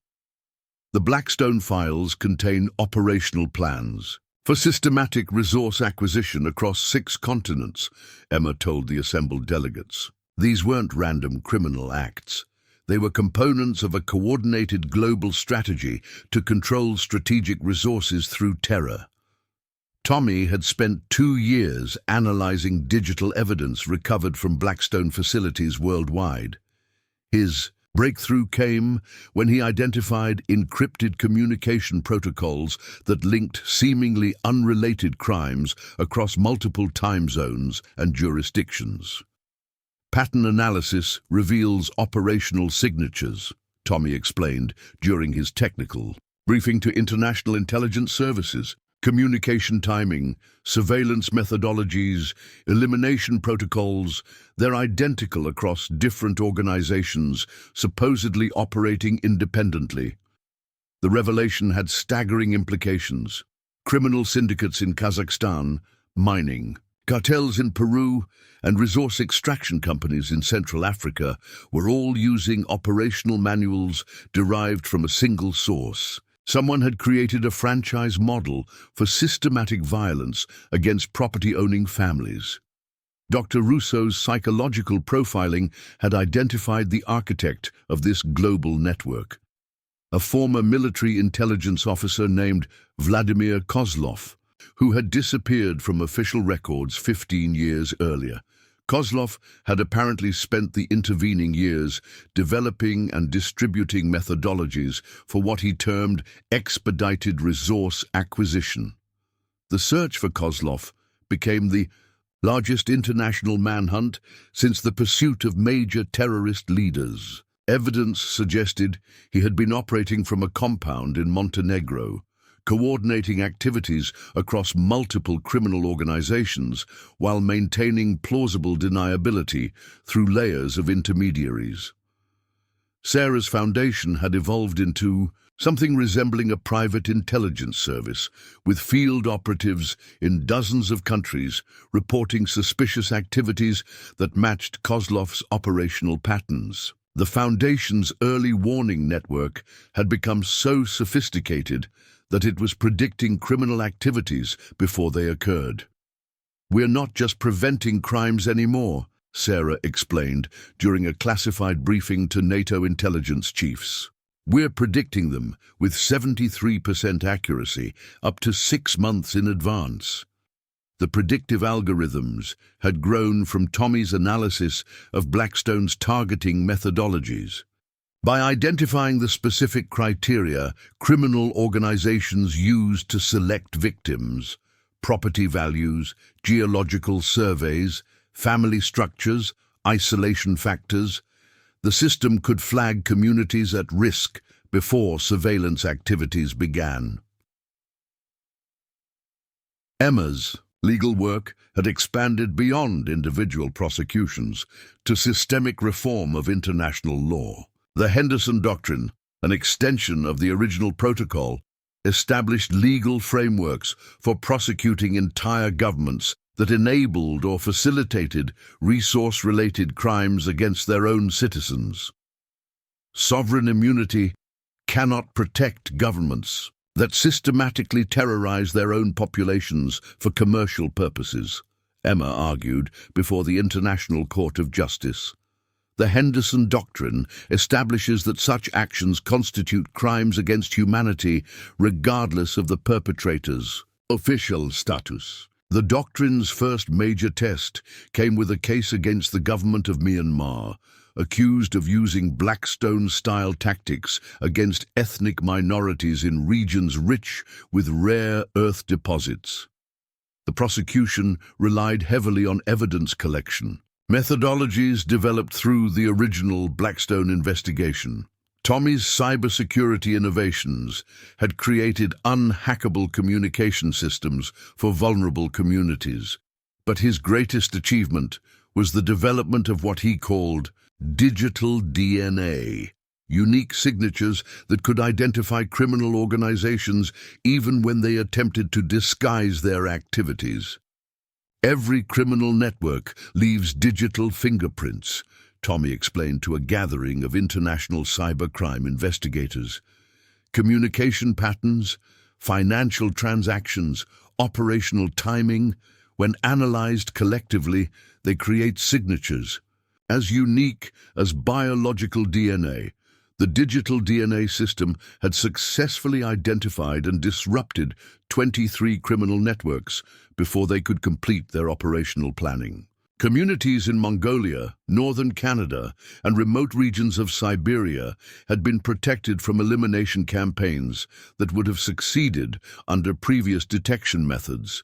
Dr. Russo's research center had become the global authority on treating victims of systematic family violence. Her therapeutic methodologies, developed through working with Emma and Tommy, had been adapted for survivors of genocide, ethnic cleansing, and state terrorism worldwide.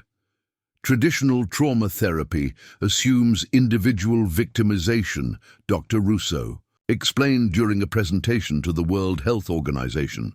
But systematic family elimination creates unique psychological profiles requiring specialized intervention strategies. The center had treated over 3,000 survivors from 47 countries, with recovery rates significantly higher than those achieved through conventional therapeutic approaches.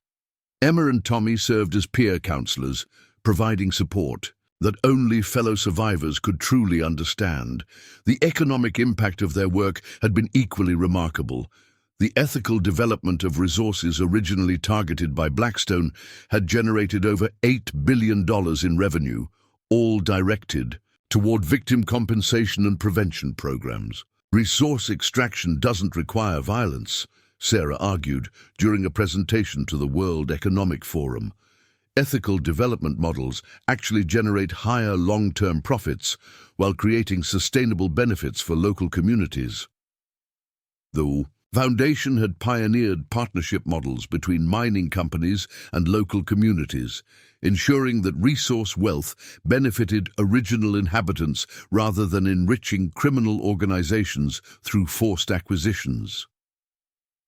Colonel Morrison's military intelligence unit had documented the connection between resource-related violence and international terrorism. Criminal organizations like Blackstone had been selling operational expertise to terrorist groups, teaching them how to fund activities through forced property acquisitions.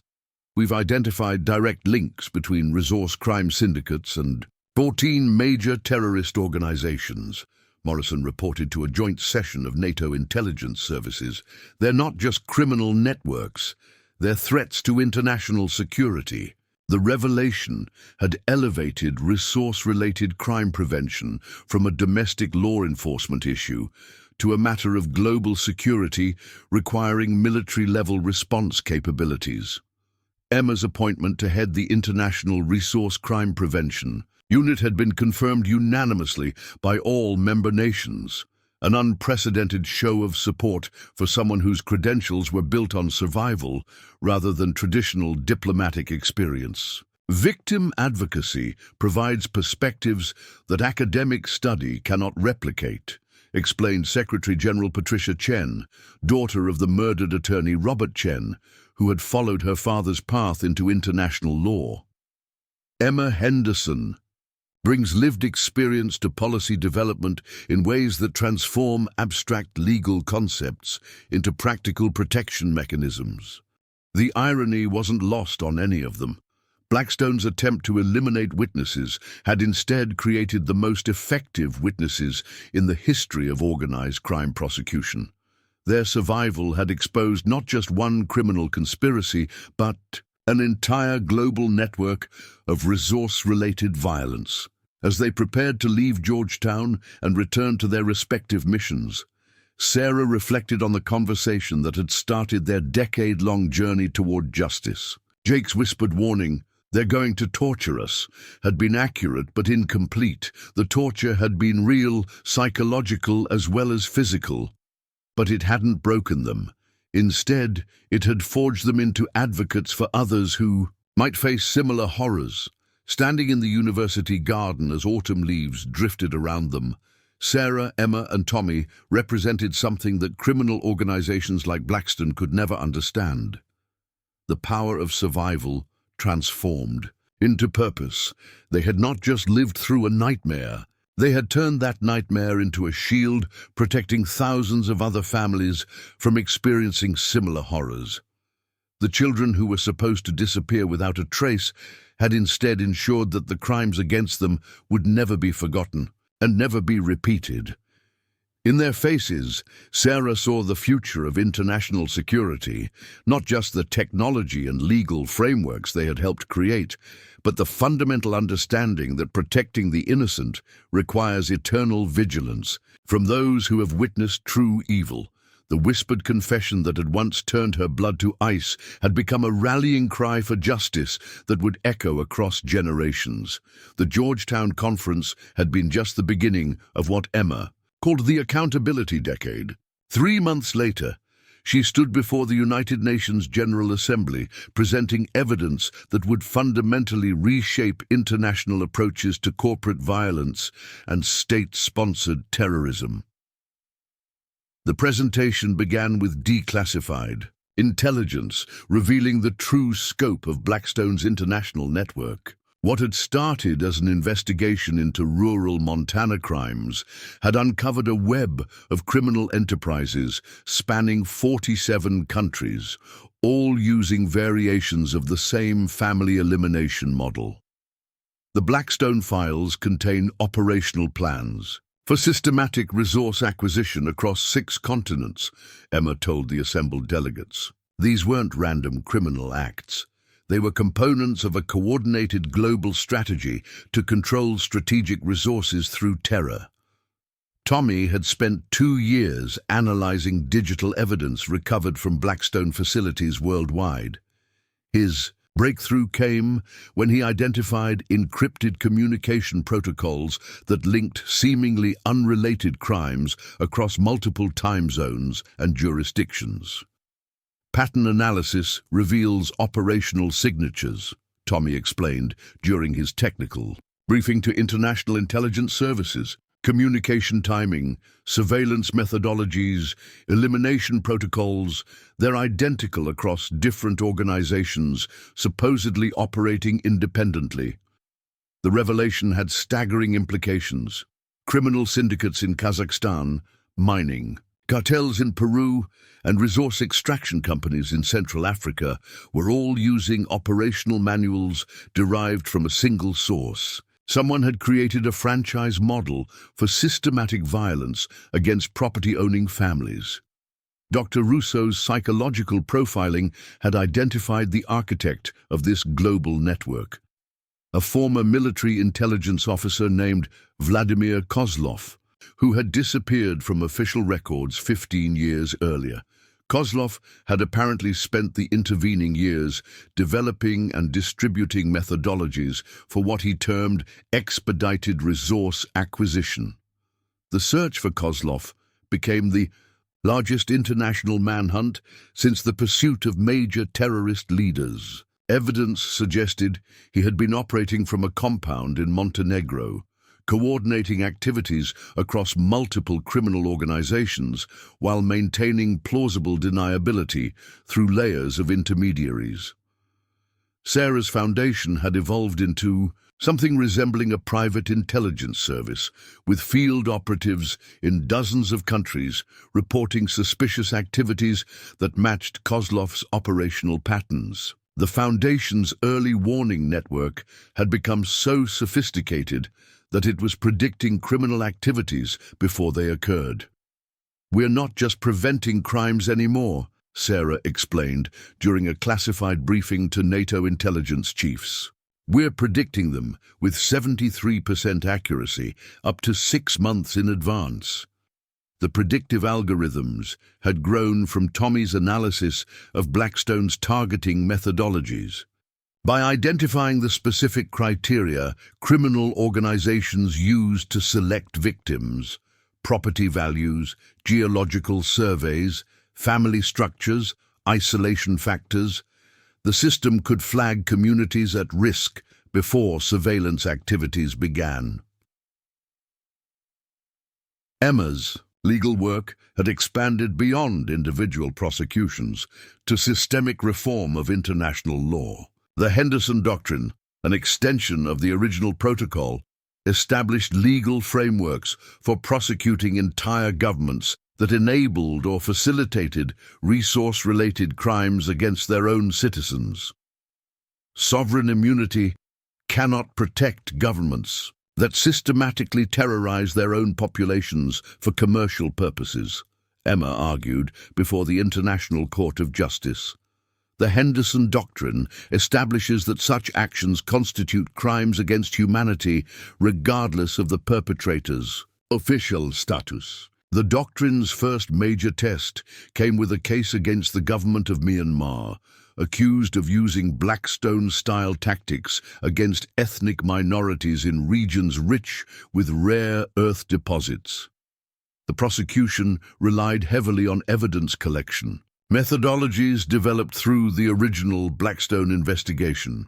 Tommy's cybersecurity innovations had created unhackable communication systems for vulnerable communities, but his greatest achievement was the development of what he called digital DNA, unique signatures that could identify criminal organizations even when they attempted to disguise their activities. Every criminal network leaves digital fingerprints, Tommy explained to a gathering of international cybercrime investigators. Communication patterns, financial transactions, operational timing, when analyzed collectively, they create signatures. As unique as biological DNA, the digital DNA system had successfully identified and disrupted 23 criminal networks before they could complete their operational planning. Communities in Mongolia, northern Canada, and remote regions of Siberia had been protected from elimination campaigns that would have succeeded under previous detection methods. Dr. Russo's research center had become the global authority on treating victims of systematic family violence. Her therapeutic methodologies, developed through working with Emma and Tommy, had been adapted for survivors of genocide, ethnic cleansing, and state terrorism worldwide. Traditional trauma therapy assumes individual victimization, Dr. Russo explained during a presentation to the World Health Organization. But systematic family elimination creates unique psychological profiles requiring specialized intervention strategies. The center had treated over 3,000 survivors from 47 countries, with recovery rates significantly higher than those achieved through conventional therapeutic approaches. Emma and Tommy served as peer counselors, providing support that only fellow survivors could truly understand. The economic impact of their work had been equally remarkable. The ethical development of resources originally targeted by Blackstone had generated over $8 billion in revenue, all directed toward victim compensation and prevention programs. Resource extraction doesn't require violence, Sarah argued during a presentation to the World Economic Forum. Ethical development models actually generate higher long-term profits while creating sustainable benefits for local communities. The Foundation had pioneered partnership models between mining companies and local communities, ensuring that resource wealth benefited original inhabitants rather than enriching criminal organizations through forced acquisitions. Colonel Morrison's military intelligence unit had documented the connection between resource-related violence and international terrorism. Criminal organizations like Blackstone had been selling operational expertise to terrorist groups, teaching them how to fund activities through forced property acquisitions. We've identified direct links between resource crime syndicates and 14 major terrorist organizations, Morrison reported to a joint session of NATO intelligence services. They're not just criminal networks, they're threats to international security. The revelation had elevated resource-related crime prevention from a domestic law enforcement issue to a matter of global security requiring military-level response capabilities. Emma's appointment to head the International Resource Crime Prevention Unit had been confirmed unanimously by all member nations, an unprecedented show of support for someone whose credentials were built on survival rather than traditional diplomatic experience. Victim advocacy provides perspectives that academic study cannot replicate, explained Secretary General Patricia Chen, daughter of the murdered attorney Robert Chen, who had followed her father's path into international law. Emma Henderson brings lived experience to policy development in ways that transform abstract legal concepts into practical protection mechanisms. The unit's headquarters in The Hague had become a pilgrimage site for survivors of resource-related violence. Families from around the world traveled there seeking justice, knowing that their cases would be handled by people who understood their experiences intimately. Tommy's acceptance into MIT had been accompanied by a full scholarship funded by technology companies whose security systems incorporated his innovations.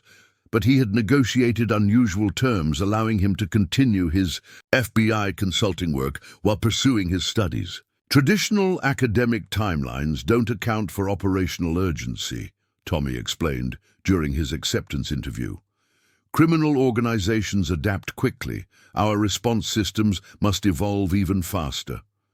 His MIT research would focus on artificial intelligence systems capable of predicting criminal behavior across multiple variables simultaneously. The goal was creating protection systems that could identify and neutralize threats before criminal organizations even finished their planning phases. Sarah's personal journey had taken her in directions she never could have imagined during those early days of rebuilding after the ranch fire. Her expertise in rural security had led to consulting contracts with governments, multinational corporations, and international development organizations. Security isn't just about protecting what you have, Sarah reflected during a keynote address to the International Association of Rural Development. It's about creating conditions where communities can thrive without fear of exploitation or elimination. The rebuilt ranch had become more than a training facility. It housed the world's largest database of resource-related criminal activity, with researchers from dozens of universities conducting studies that advanced understanding of how to prevent such crimes.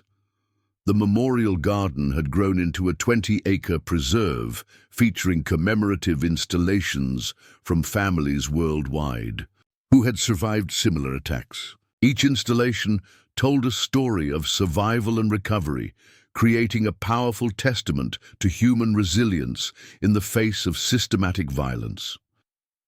Annual pilgrimages brought hundreds of families to the memorial, creating a community of survivors who supported each other's continued healing while working to prevent future victims. The technological innovations spawned by their experiences had created an entire industry focused on rural security and resource protection. Companies founded by former FBI agents and military personnel provided security services specifically designed for isolated communities with valuable resources. Emma's law practice, though technically part-time while she headed the international unit, had achieved remarkable success rates in prosecuting resource-related crimes. Her understanding of victim psychology gave her unique advantages in preparing witnesses and presenting evidence that resonated with international tribunals. Legal victory requires more than proving facts, Emma explained during a lecture at Harvard Law School. It requires helping judges and juries understand the human cost of systematic violence in ways that motivate them to act decisively. Tommy's digital forensics work had contributed to solving over 200 cold cases involving missing families and unexplained disappearances. His ability to recover and analyze degraded digital evidence had provided closure for families who had waited years for answers. The ripple effects of their survival continued expanding in unexpected directions. Medical researchers studying trauma recovery had made breakthroughs in treating PTSD among veterans and disaster survivors. Educational programs had revolutionized how children were taught about personal safety and community security. Art therapy programs inspired by Emma's recovery. Work had been implemented in refugee camps, conflict zones, and areas recovering from natural disasters. The creative expression techniques developed through her healing process had proven effective for trauma survivors, regardless of the specific source of their experiences. International development policies now required security assessments for any projects in resource-rich areas, using evaluation criteria derived from analysis of how criminal organizations selected their targets. These assessments had prevented numerous communities from being unknowingly exposed to elimination risks. The corporate accountability measures emerging from the Blackstone investigation had transformed how multinational companies approached resource acquisition. New international standards required transparency in community engagement and prohibited partnerships with organizations that had histories of violence against civilian populations. As Emma, Tommy and Sarah prepared for their next phase of work, Emma's formal installation as head of the international unit, Tommy's transition to MIT, and Sarah's expansion into conflict zone consulting, they reflected on the impossible journey that had brought them to this point. 10 years ago, we were just trying to survive one night, Emma observed. Now we're protecting people we'll never meet from threats they don't even know exist. Tommy, now taller than both women, but still carrying the intense focus that had helped him steal that crucial recording device, added his own perspective. The bad people thought they were so smart. But they made one big mistake. What's that? Sarah asked. They let us live long enough to learn how to fight back. Their transformation from victims to global advocates represented something unprecedented in the history of international crime prevention. Never before had survivors of systematic violence achieved such comprehensive success in dismantling the networks that had targeted them. The children who were supposed to disappear without a trace had instead created a legacy that would protect vulnerable communities for generations to come. Their nightmare had become the foundation for a new era of international security based on prevention rather than response. Standing together as the sun set over the Georgetown campus, they embodied the power of survival transformed into service. The whispered warning that had once filled Sarah with terror, "They're going to torture us," had become a promise that such horrors would never again be allowed to flourish in darkness. Their story was ending, but their mission would continue. Through the institutions they had built, the people they had trained, and the systems they had created to protect the innocent from those who would exploit vulnerability for profit. The true victory wasn't just their survival, but their transformation of that survival into something larger than themselves, a global movement ensuring that no other family would ever have to endure what they had endured, and that no other children would ever have to display the courage that Emma and Tommy had shown in the face of unimaginable evil. Up next, you've got 2 more standout stories right on your screen. If this one hits the mark, you won't want to pass these up. Just click and check them out.